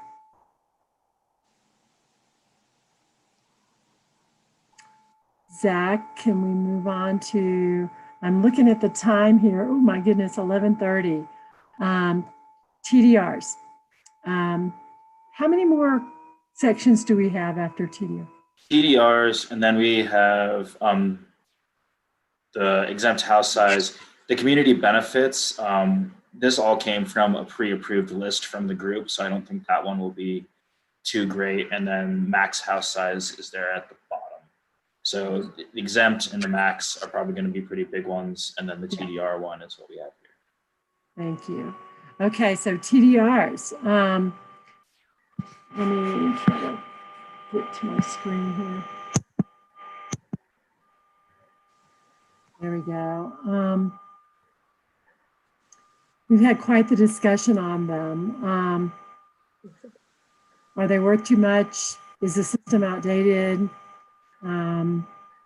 If they remain, you know, what kind of a mix are we looking at?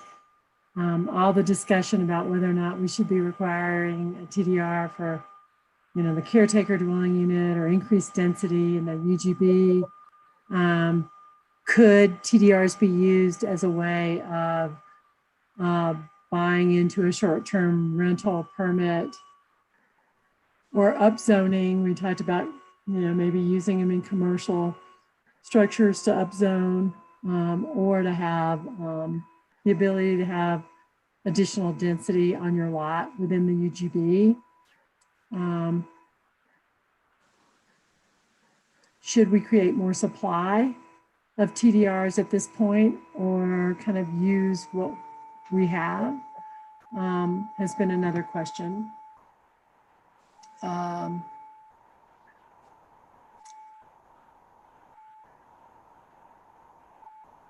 So I'm forgetting how the TDR would be used in building a net positive residence.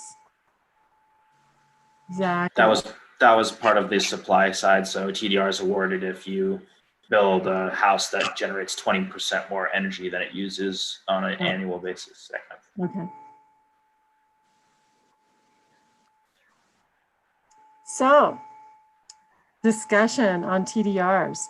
It's kind of like repurposing the TDR to use for additional density, maybe without subdivision within the urban growth boundaries, looking at TDR usage for upzoning, square footages in commercial.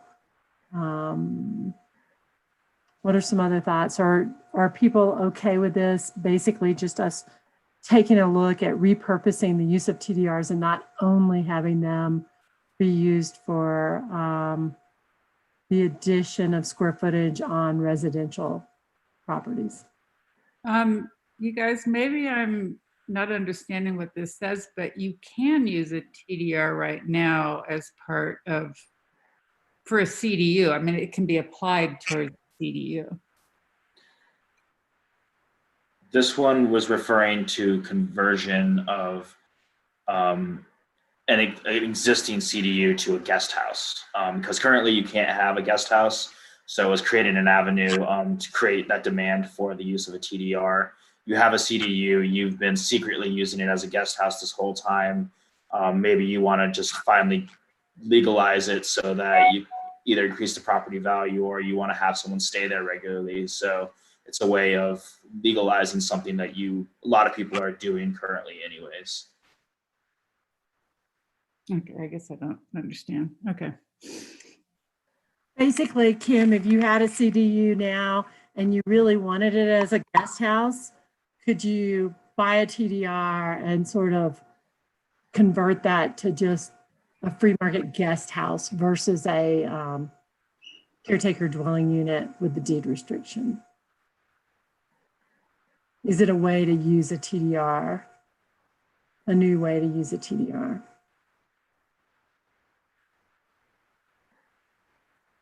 Still clear as mud. Okay. I better just read that whole paragraph again because That's okay. I already like that. But anyway, Okay. Yeah.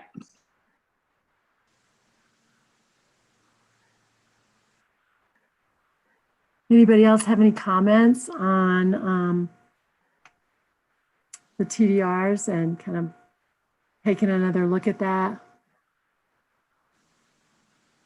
Yes. I don't know. I mean, I remember us talking about guest houses, but I don't know. Well, I just sent something on the chat line about asking why would we encourage more lodging in residential zones? What good are guest houses for? What's the community benefit? I'd say in terms of what we're seeing, the community, the members of the community want to have a separate unit on their property for guests. They tending more towards a compound, if you will. And the benefit to the community in allowing that would be the use of transferable development rights and preserving backcountry. That's the benefit. And also, I think the thought was that it's a recognition of how some current units are being used today as guest homes versus caretaker dwelling units, which was the intent. And it's sort of legitimizing that use, but getting something out of it for the community. It's another way of looking at it. Not sure everybody likes it. I can tell by the way you're looking that, it doesn't pass the test for you. But it was an idea that was thrown out there. Yeah, I still don't see the benefit to the community, the overall community of encouraging the use square of footage guest houses on the property. Right. And thing is square footage trade-off. If you want the benefit to some is the additional square footage on their homes, and the benefit to the community is transferring that development somewhere else and maintaining the backcountry. It's the same concept. You can think of each TDR as 35 acres of preserved land in the backcountry. So that's the community benefit coming from it, is we're getting 35 acres of undevelopable land now, and they get something for it. And that's where the community benefit would be. I see. Ben Anderson, I see you have your hand raised. Please feel free to jump in. Hi there. This is Ben. For those of you who don't know, I'm a planner with the city of Aspen. And, I think just some general comments. I think this has already been raised, but in the kind of growth management quota system, there's not only sort of this effort to kind of manage growth, but also to sort of talk about affordable housing mitigation. And you may know that the city of Aspen back in the 90s and into the early 2000s allowed accessory dwelling units, or ADUs, to be used as an option for providing affordable housing mitigation. And much like CDU, they were voluntary, meaning that you got credit for the affordable housing mitigation, but they were voluntary rentals, meaning you didn't have to have an employee living in them. If you did, they had to be, APSHA qualified and all that kind of stuff. But we kind of ran into the same thing that, we understood that this square footage was not being used to house affordable housing. And we did, in 2015, put in place a process to be able to buy back that deed restriction with a fee in lieu payment to get rid of that deed restriction. And then that square footage just kind of was absorbed into the existing structure or to the property. And so, but I do think, in terms of the TDRs, I think it's an interesting, it's again, this kind of, and we have the same thing in Aspen's land use code where, we've got this intersection of affordable housing mitigation and growth management together. And so, is a CDU that you're converting to a guest house, is that an issue with development or is that an issue with affordable housing mitigation? And so, I think it's probably a worthwhile endeavor to get an out for folks that aren't using their CDUs for their intended purpose. But I do think it's an interesting kind of intersection between the growth management function of GMQS and the mitigation function of GMQS. So just a comment, and just another general comment. A lot of these issues that you folks are talking about here, the city's kind of rethinking some of these things too. We're going through our fee in lieu right now, and look forward with working with staff, to coordinate that in any way that we possibly can. But it's an interesting idea on the TDRs. Thank you. Thanks, Ben. Yeah, someone earlier, I don't remember if it was Chris or Seamus, had talked about the city's issues with the units and the additional density, but not being used for the intended purpose. So yeah, thank you for bringing that up. Any other discussion? Oh, Wells, I don't object to having more alternative ways to use TDRs, but I would hate to see you reduce the value and cause owners in the backcountry to rethink whether they want to sell off their development right and build a cabin. So I would like to see the value of TDRs to be retained.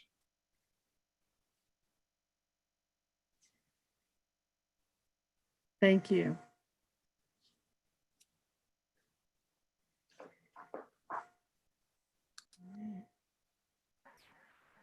So here's a big one.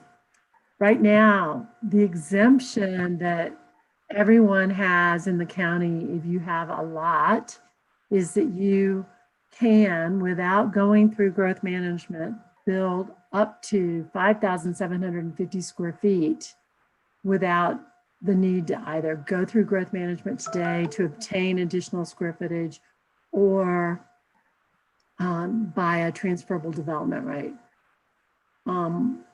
The discussion has been amongst the P&Z and the board, is that too large? Should we be reducing that exempt square footage? And if we go back to the earlier topic on what growth management's going to look like in the future, potentially, there may be a whole nother process. But the concept here is, if one were to have an exemption that you could just come into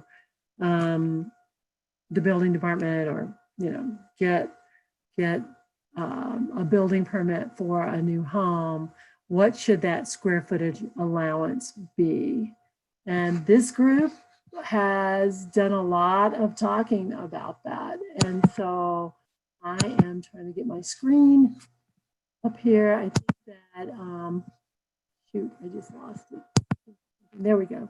The group has generally agreed, and Susan's comments were that she's not agreeing with that in her letter, but that it might be too dramatic of a change to go from 5750 to 3250, but that has generally been the discussion. So may we have some discussion around that now so that we represent to the board accurately what people are thinking.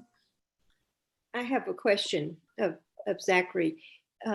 What is do I remember you're saying that the average home size in Pitkin County now is about 3,200?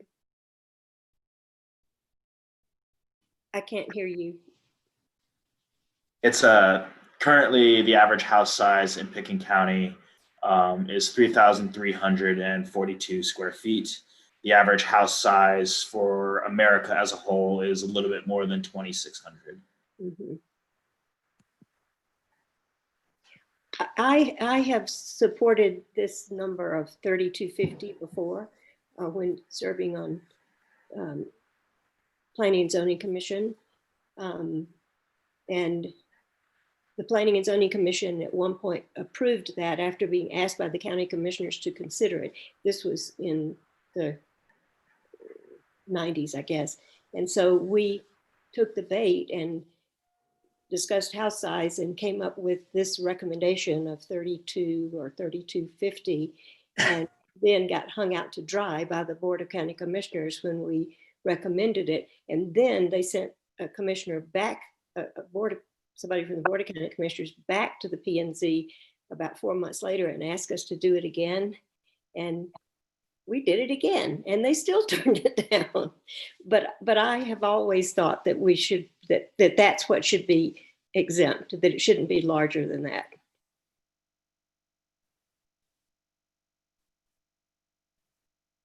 Would it be too simplistic to, instead of, this would be a very hard thing, I think, to implement. What about just limiting TDRs on a house? Like, why should someone be able to use 2 TDRs? And I think sometimes even 3. Why not, like you say, zone it like you mean it and just make it 5750? Well, that's part of it. I mean, so are you saying that that's part of the question in the whole picture? And I think, Kim, you hit it on the head. It's, the 3250 goes along with the concept that, you could potentially get somewhere bigger. Are you saying that you think that we ought to zone it like we mean it and just say that everybody gets 5750, but that's as big as it goes? That's the maximum house size? Well, perhaps that, but also why allow TDRs to be bought to make it, well, basically, what is it, 8250, even more? I mean, why are we allowing so many TDRs to be put on a house size if our goal is to make smaller houses? Well, if that is the goal, that is one of the questions, because we haven't really talked about maximum house size at this point. But you're correct. I mean, if this group is thinking, or if others are thinking that there's a maximum house size, then what is that, and how would you get there, I guess, would be the question. If there's that one, when we looked at our scenarios, you've got the one option of kind of keep it the way it is in terms of the process. We might juggle those numbers around. So say the exemption went down to 3250, could you use TDRs then to get up to 8250, and use those TDRs to the benefit of the community, to take the development out of the backcountry? Or are you saying, hey, nope, we just mean it that you can't go larger than X, and get rid of all the, the complexities. Playing around, yeah.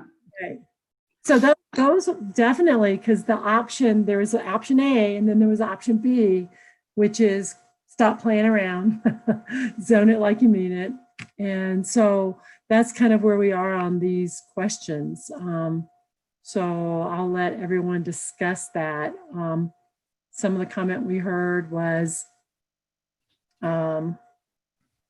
and I do apologize, I didn't say this earlier. Meg Haynes wrote to us that she and Langdon and Heather couldn't be here today representing Starwood because they had a family emergency, but they have consistently in this group represented that there are areas of the county such as Starwood that do still want the larger homes. So I'll just throw that out there again. But so throwing that out there. What's the discussion point? Are we at a point in this discussion where we want to talk about not only what the exemption size might be for a house, or are we talking about, is there a maximum home size and we just zone it like we mean it? Cindy, this is Gail. Can I make just a quick comment? Mhm. If history is any judge, and you set a maximum home size and zone it like you mean it, every house will be 5750, which is pretty much what we have now, except for the really enormous homes, so anyone that could build as of right has built 3750. 57. Mm-hmm. Yeah, 5750. If you zone it like you mean it, and you reduce the house size and make TDRs available to increase 3250 to 5750 at a reasonable effort, then you do two things in my view. You do get the development out of the backcountry, which I think everyone would like to see. We want to see that stay pristine, and we want to see some variation in size.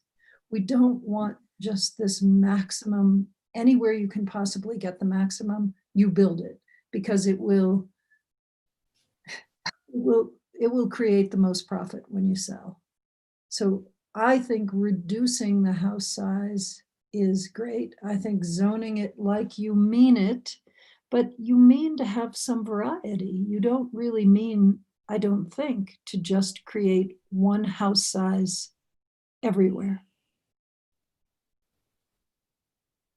That's all for me. Thank you. Do you have we do have floor area ratio as a way to change house sizes in different locations based on lot size. Right. So we've got that.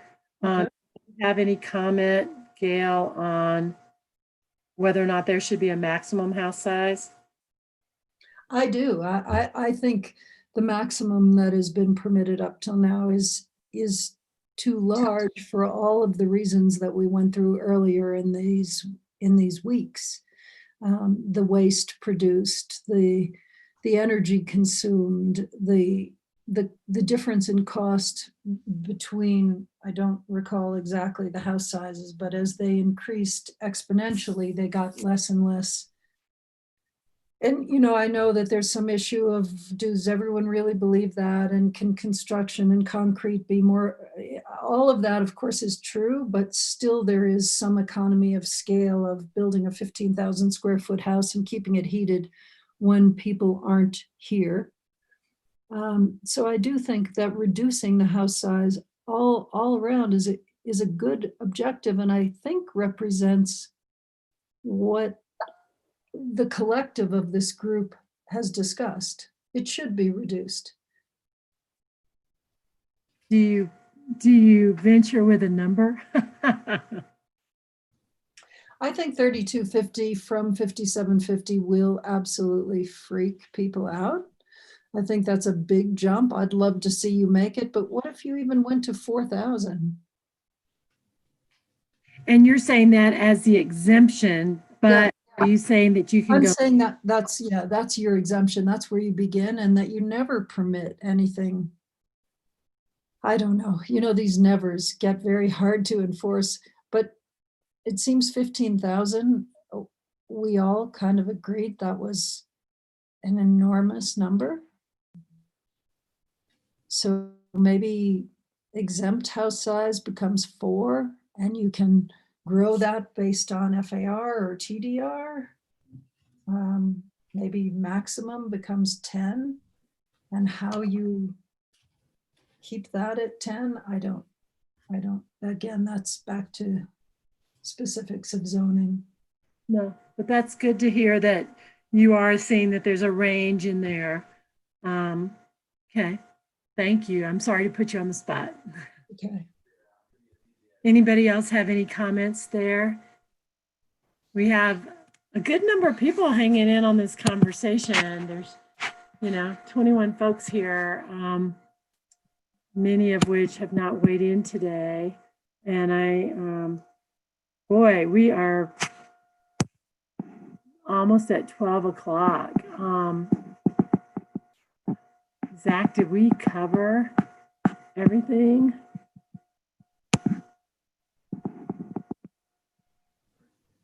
We just touched on max house size a bit there. That was the other big one. I feel pretty confident on the community benefits. We can go over them quickly, but they were all pulled directly from the chart that was already approved by the group in our third or fourth meeting. So I think they're a pretty good reflection of what the group has said. The max house size was the one that we just touched on it, but there were some things here. But I think all of these have been touched on already. Thank you. I don't know how people are feeling, but if people have a little more time to stay engaged here, since this is our last meeting, I don't know, Zach, if we can keep the Zoom going, but I think we can for another, can we keep it? Yeah, we can. We can keep going as long as people are willing to stay. If people are willing to stay another 15 minutes, would you like to talk about house size and then a potential layout as a recommendation? Yes, I could take more time, and especially if you'll give us a 3-minute break. Okay. All right. How about this? Would people be willing, Zach, I can't see people, but if you could kind of take a thumbs up, would people be willing to stay till 12:30?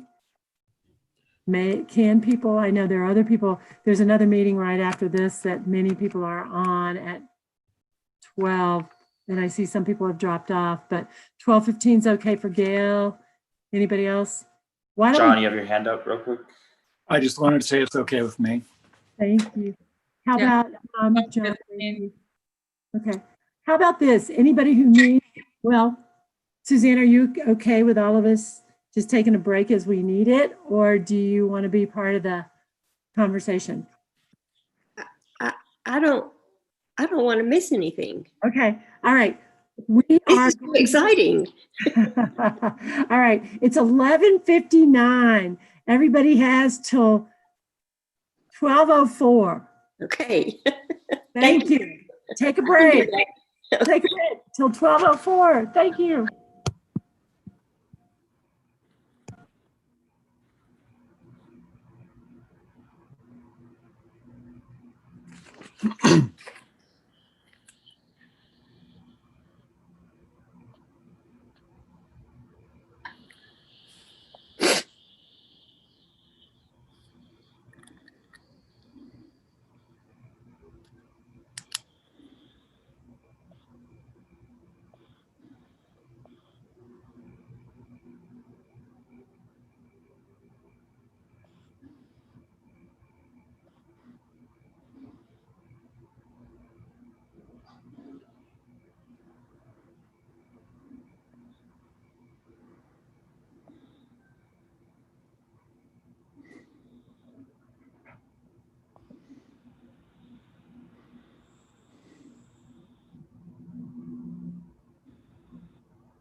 Do you want to do it? Do we? Why? I don't really understand why.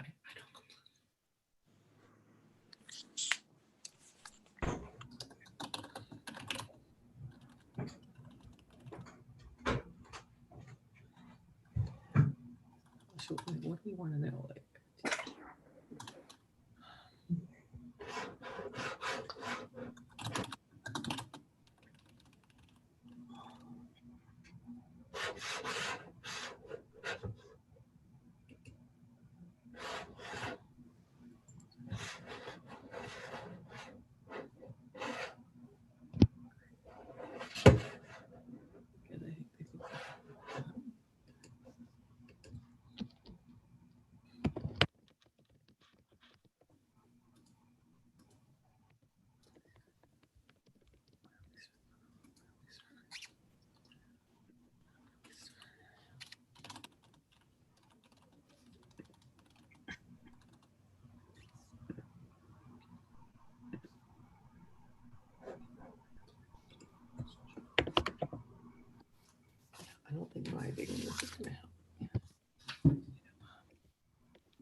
me to ask Catherine. That's gonna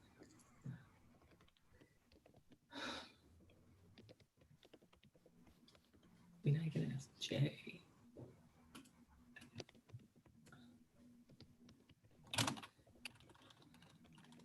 Start.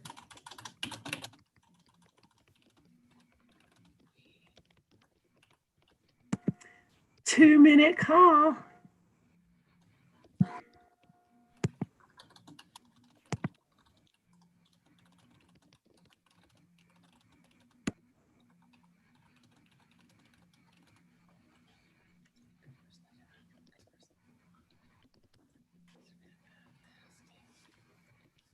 Why do we care?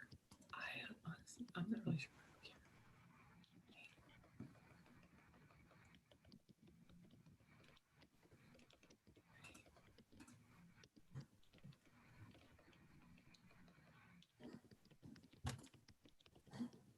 Let's talk about that because I don't really understand why we care. Why do we care?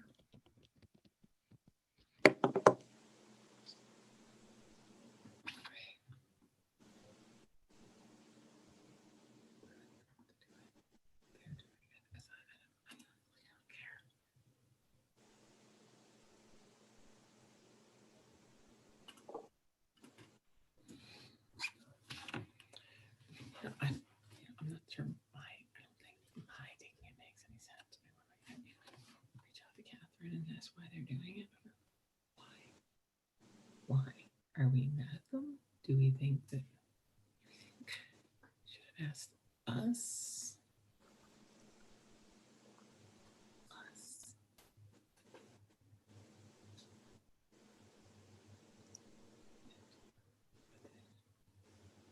Yes, Jeff is our actually.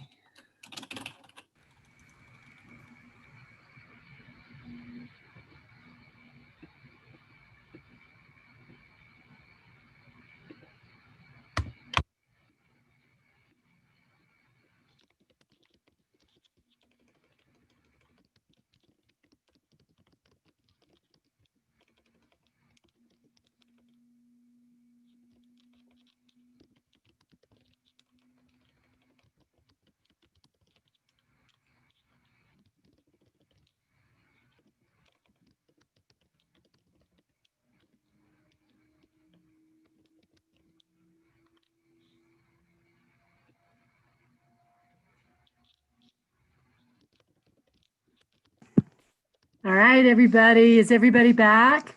I think I let it go a little bit too long. Are people ready? Yes. Yes.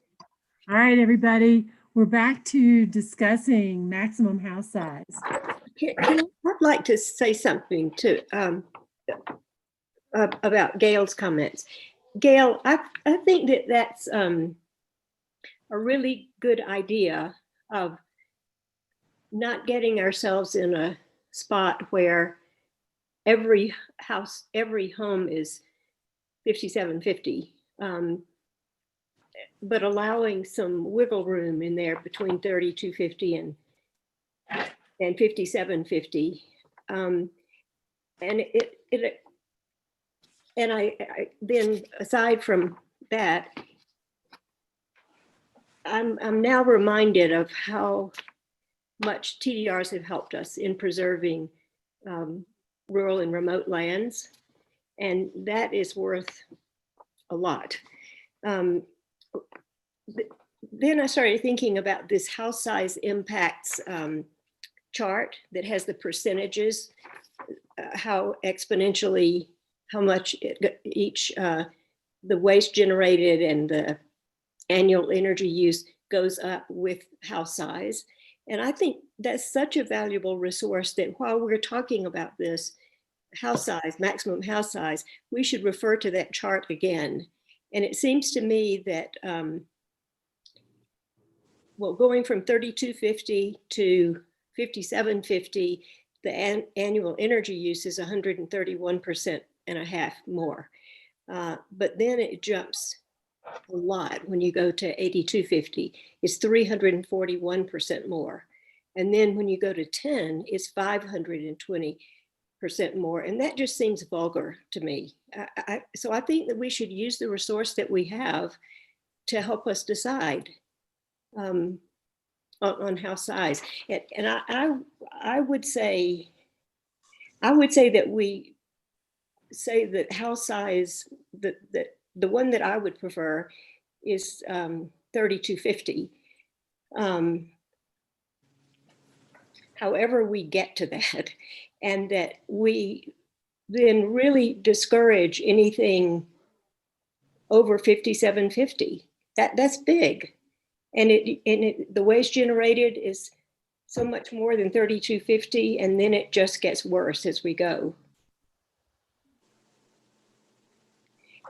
So the use of TDRs, Joe, I don't know if you mentioned a little while ago the value of TDRs or not, but what I would like to see us do is I'd like for TDRs to retain their value to people, so that we don't end up with so many on the market that it's not worth it to anybody to grant a TDR. Did that make any sense altogether?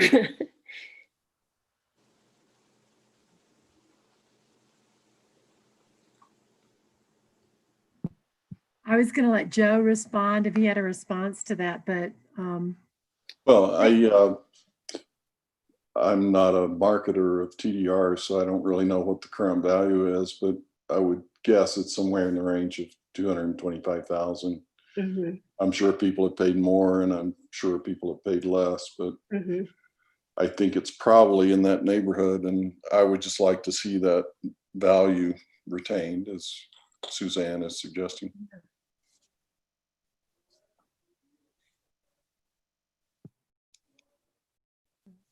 Well, so Suzanne, you've thrown out there some concepts for us to start talking about. And it sounds to me that you, based on the data that we have provided in that chart that Zach brought back up, that you're feeling that going beyond the 5750 is it's just too costly from a resource perspective, waste and all of that. What is your perspective on replacement of square footage for the homes that are already larger than that? Oh, I have a hard time with that, because I think if someone buys a house that's, I don't know, 8,000 square feet, well, I'm backing up on myself. They ought to just live in it. No, I don't really mean that. I've just been impressed by what you all have been telling us about the cost to us in all ways of the scrape and replace. And I think that you said recently, am I remembering this right, that half of the building permits out there now are for scrape and replace? Yep. Correct. Yeah. For major additions. So that's, I don't know, that's something we really have to take seriously, because we're seeing the impacts of it now. Is what is allowed now is if you buy an 8,000 square foot house and you destroy it, you scrape it, then you have to, are you allowed to put 8,000 square feet back? Yes. And if you want to go larger, what do you do?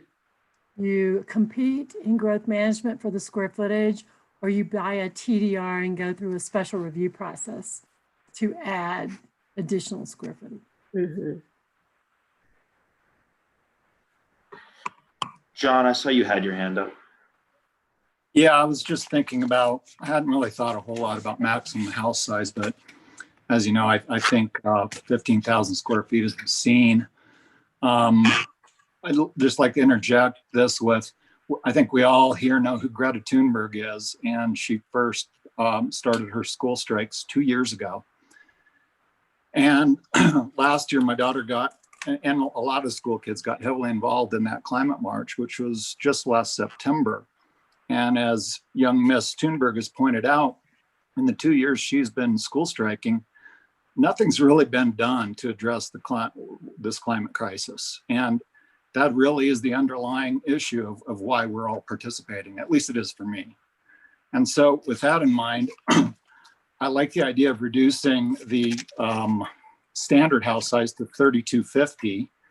My idea would be, okay, the maximum house size now is 15,000 square feet. If we reduced it at the same ratio as 5750 to 3250, that would give us a maximum house size of 8,478 feet, which is still a very, very large house. My proposal, and I don't expect this to even be seconded, but I'd like to see 3250 as the maximum standard house size. You can, with some incentives, the maximum house size could be 5750. And if you had to have something larger than that, up to 8,500 square feet, that could be incentivized by using, more forward-thinking construction techniques like the low-carbon concrete that was discussed a couple weeks ago, cross-laminated timbers instead of steel, because as has been pointed out, both concrete and steel are very high energy carbon footprint producing things that we can do better at, especially with cross-laminated timbers. And I'm sure there will be other emerging technologies, solar power. All these things could be used to incentivize and the people who want these homes are people who can afford to do these things. So that's all I've got. I believe that's Amos Underwood that has his hand raised. I don't know. It just says you're one in the participants, but please. Oh, I'm sorry. That's just what my computer assigned me. I appreciate John bringing up the term obscene, and it makes me kind of wonder what exactly is obscene about the 15,000 square foot home. And I guess my answer is that it's the impact to the climate. And so therefore I kind of wonder, if the house, did not impact the climate, and maybe everyone will say that that's not possible, but I hate to limit it because of that. Then if you're able to create a house that's not going to impact the climate, what's wrong with it being larger? Some people do need larger homes. I guess that's just my comment. Thanks.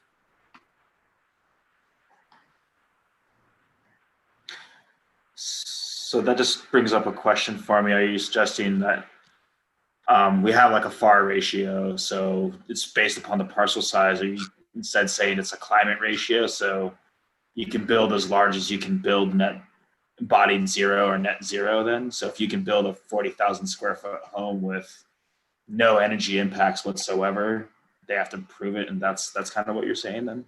I'm a little nervous about the ratio thing, only because I think that, if we keep saying terms like we're gonna zone it like we mean it, the same thing kind of holds true for impacts to the climate. When you start talking about ratios, it doesn't really work out. I guess I'd point to like cash in lieu for affordable housing. That ratio doesn't work out. The amount of money people pay for cash in lieu does not actually give us a house for an employee to live in. So, if we're gonna be meaning it, I'd say that yes, if you want to build a 40,000 square foot home and it has no impact, I don't think it can be done, but possibly. And it's also hidden from view and doesn't, much like Bandar's house, I don't really see the problem with it. Thank you. So climate is clearly a central focus of this discussion, super critical and important. But in addition to energy use, large homes, as we've seen by that chart that Zach just had posted, also have tremendous impact on traffic, job generation, and associated impacts there. and waste generation. So climate is really a central focus, but there are other impacts to the community associated with large homes that really need to be considered and have been considered in this overall discussion. It also, large homes in the wrong place really conflict with our character, specifically in the rural areas. John McBride and I have been talking about this recently. The fact that, say, in Old Snowmass, which is still just a stunning place, that has a historic ranching rural character about it, when huge homes pop up there, it changes the character of a place. And I think that that's something that we want to preserve, the character.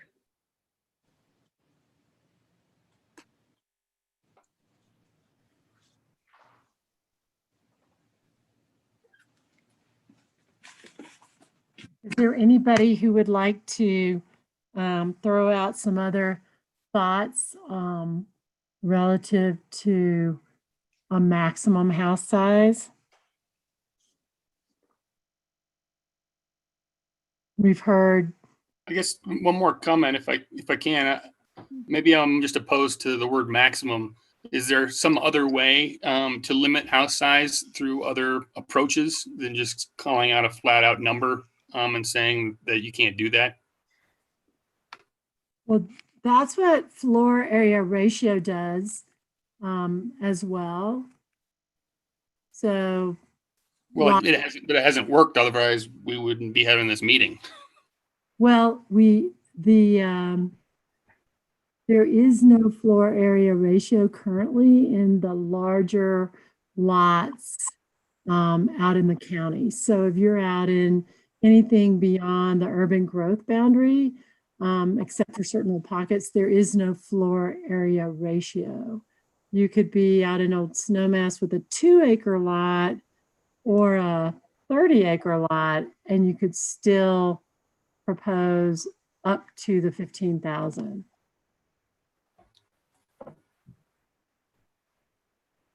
I understand that, but I mean, we're talking about climate issues as well. If there's another restriction, such as it has to be net zero, and I do understand there's other implications with amount of people and travel and whatnot. But in each case, I think there's other ways to do it rather than just saying, you can't go bigger than this, because that when you do that, it's kind of a glass ceiling. That's all. Oh, I see what you're saying. Well, I think that's what Zach might have been kind of referring to, like, rather than the floor area ratio, can you build bigger if you do more in terms of positive actions for climate? If you're net zero, you can build more than if you are not, that kind of thing. Marty?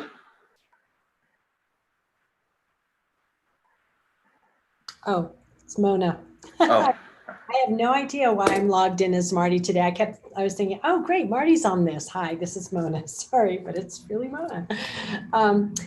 I don't have a suggestion because I don't understand the house size issue well enough, except that we do know that they tend to use more energy, they use more materials, they require more maintenance, they require more trips.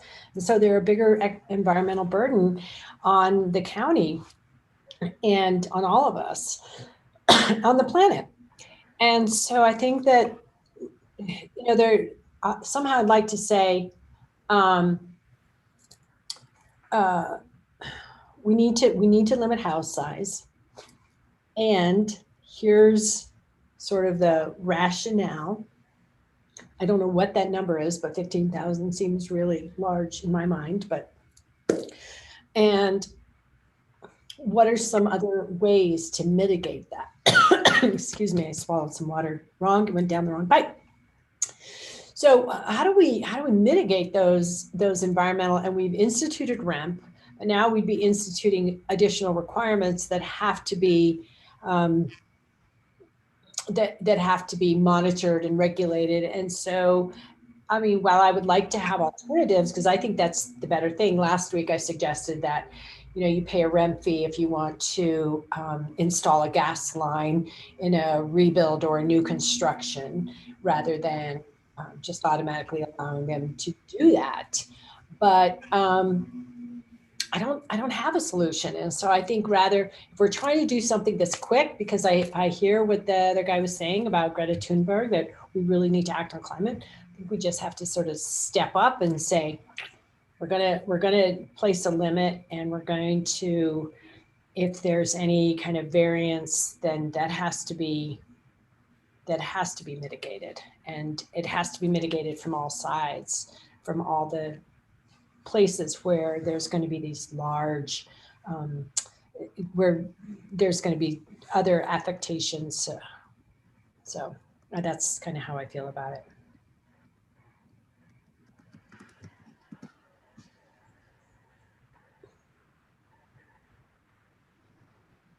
I have, Mona, are you still there? I am. I have a question of you when you were stating that you didn't know how to come up with house size. I would think that if you looked at this house size impacts chart with the percentages on it, that Right. you of all of other people in the group could make a decision based on that. Yeah, I mean, what I would do would be logically use, like, where do you start seeing that exponential increase, right? Yeah. And that's what I think it was, when we first started doing this work, when CORE started delving into this, and we just, I think, looked at 90 houses, and then the counties like really developed this. I think it started at 7,000 square feet. There was a couple of tranches that we had, and I'm not looking at the chart right now, and I appreciate that you have it, Suzanne, right there handy. But there were some tranches there, and it seemed like the 7,000 was kind of where we saw a bigger jump from 7 to 10 in terms of energy consumption. And that's from my memory of the first 90 or so that we looked at. So maybe you can, I think he's showing it to, so there we go, look. Yeah, so you go from 32 to 57, and then that's where you see that big increases to 8,000 square feet. So if we stopped at the 5750, then that would probably be the logical place to put a limit on it. Mm-hmm. And with built, and this was just energy consumption, and we've changed our energy codes. That's interesting. We've changed them, and they're that much better now, so that we're going to have to strive to reduce that annual energy consumption. But that waste generated in construction, that may not go down, nor the jobs, the number of jobs added post-construction, that would probably not go down either. So limiting, there's a logical place there at 5750 to limit the square footage. Mm-hmm. I agree with you. And I think, I know that, for instance, Mitch Haas has made the point a couple of times that he thinks that we should wait to see what the new energy codes do for us. I think we've run out of time in terms of, well, why don't we wait until we see, 20 more houses built under the new energy code and see what that does for us? Because what that's going to do is just kind of slow us down for a while, but the houses that are already here are going to keep producing just like they're producing, or keep spilling out what they spill out. Really quickly, just because you brought that up, to address that, the way the HERS system works, it's an efficiency based on if no efficiency measures were taken. So a 70% more efficient 15,000 square foot home compared to a 70% more efficient 3,250 square foot home, that 15,000 one is still going to use substantially more energy than the 3,250. It's just a basis on if you had a 15,000 square foot home that used no efficiency measures and was built the way you built a house in 2007, essentially. That's what the new energy code is based on. So even if we started looking at the homes, yes, they would use less overall efficiency, but you would almost certainly still see the exact same trend that you see on this, where the larger you get, the more energy they use annually. I can understand that.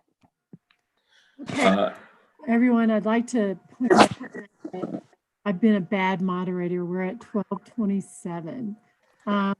So all great discussions. I'm not sure that we're coming to a consensus, and so many people have had to drop off. Other than Zach and Ellen, there are about 11 people left on the conversation.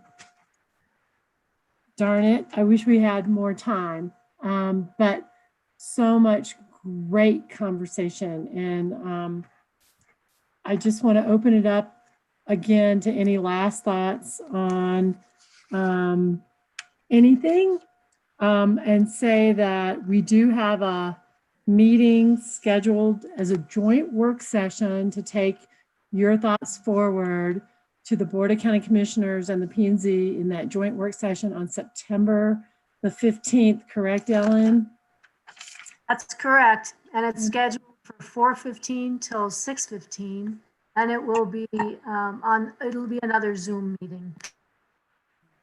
So September 15th, 4:15 to 6:15. And we will hope that you guys will all show up as, you know, our educated public outreach group concerning all these issues. We will take things forward, and not sure I can really formulate a full recommendation out of what I've heard today, but I think there are elements of it that we can. So I'm going to quit talking on that, since we let you know where we're going from here, and see if there's anything else anybody else wants to bring up.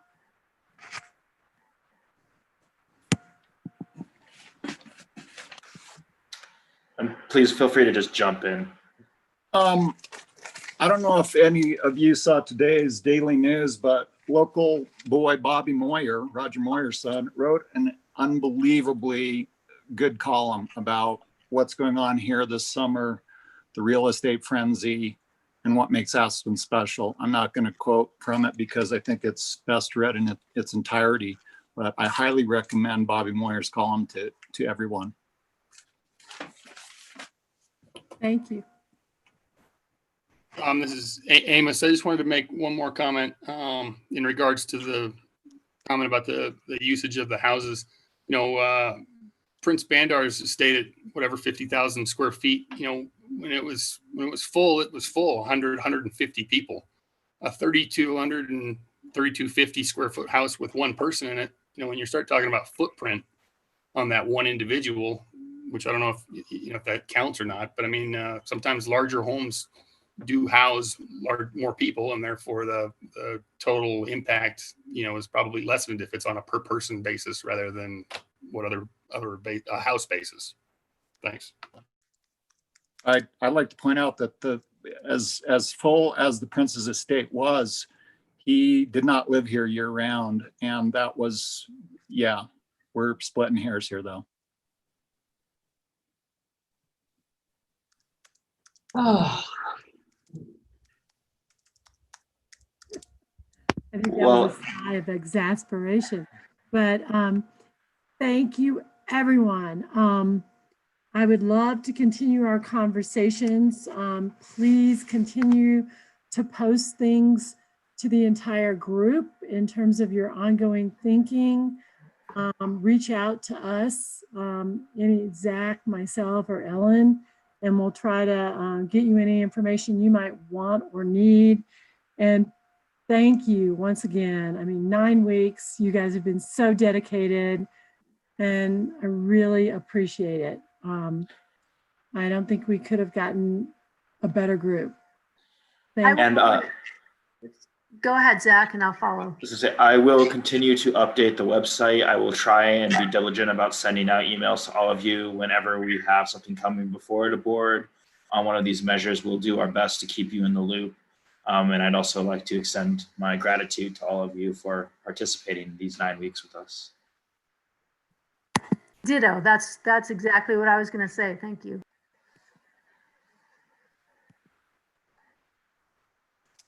Well, thanks, everybody. And gosh, I feel like this is anticlimactic, but anyway, please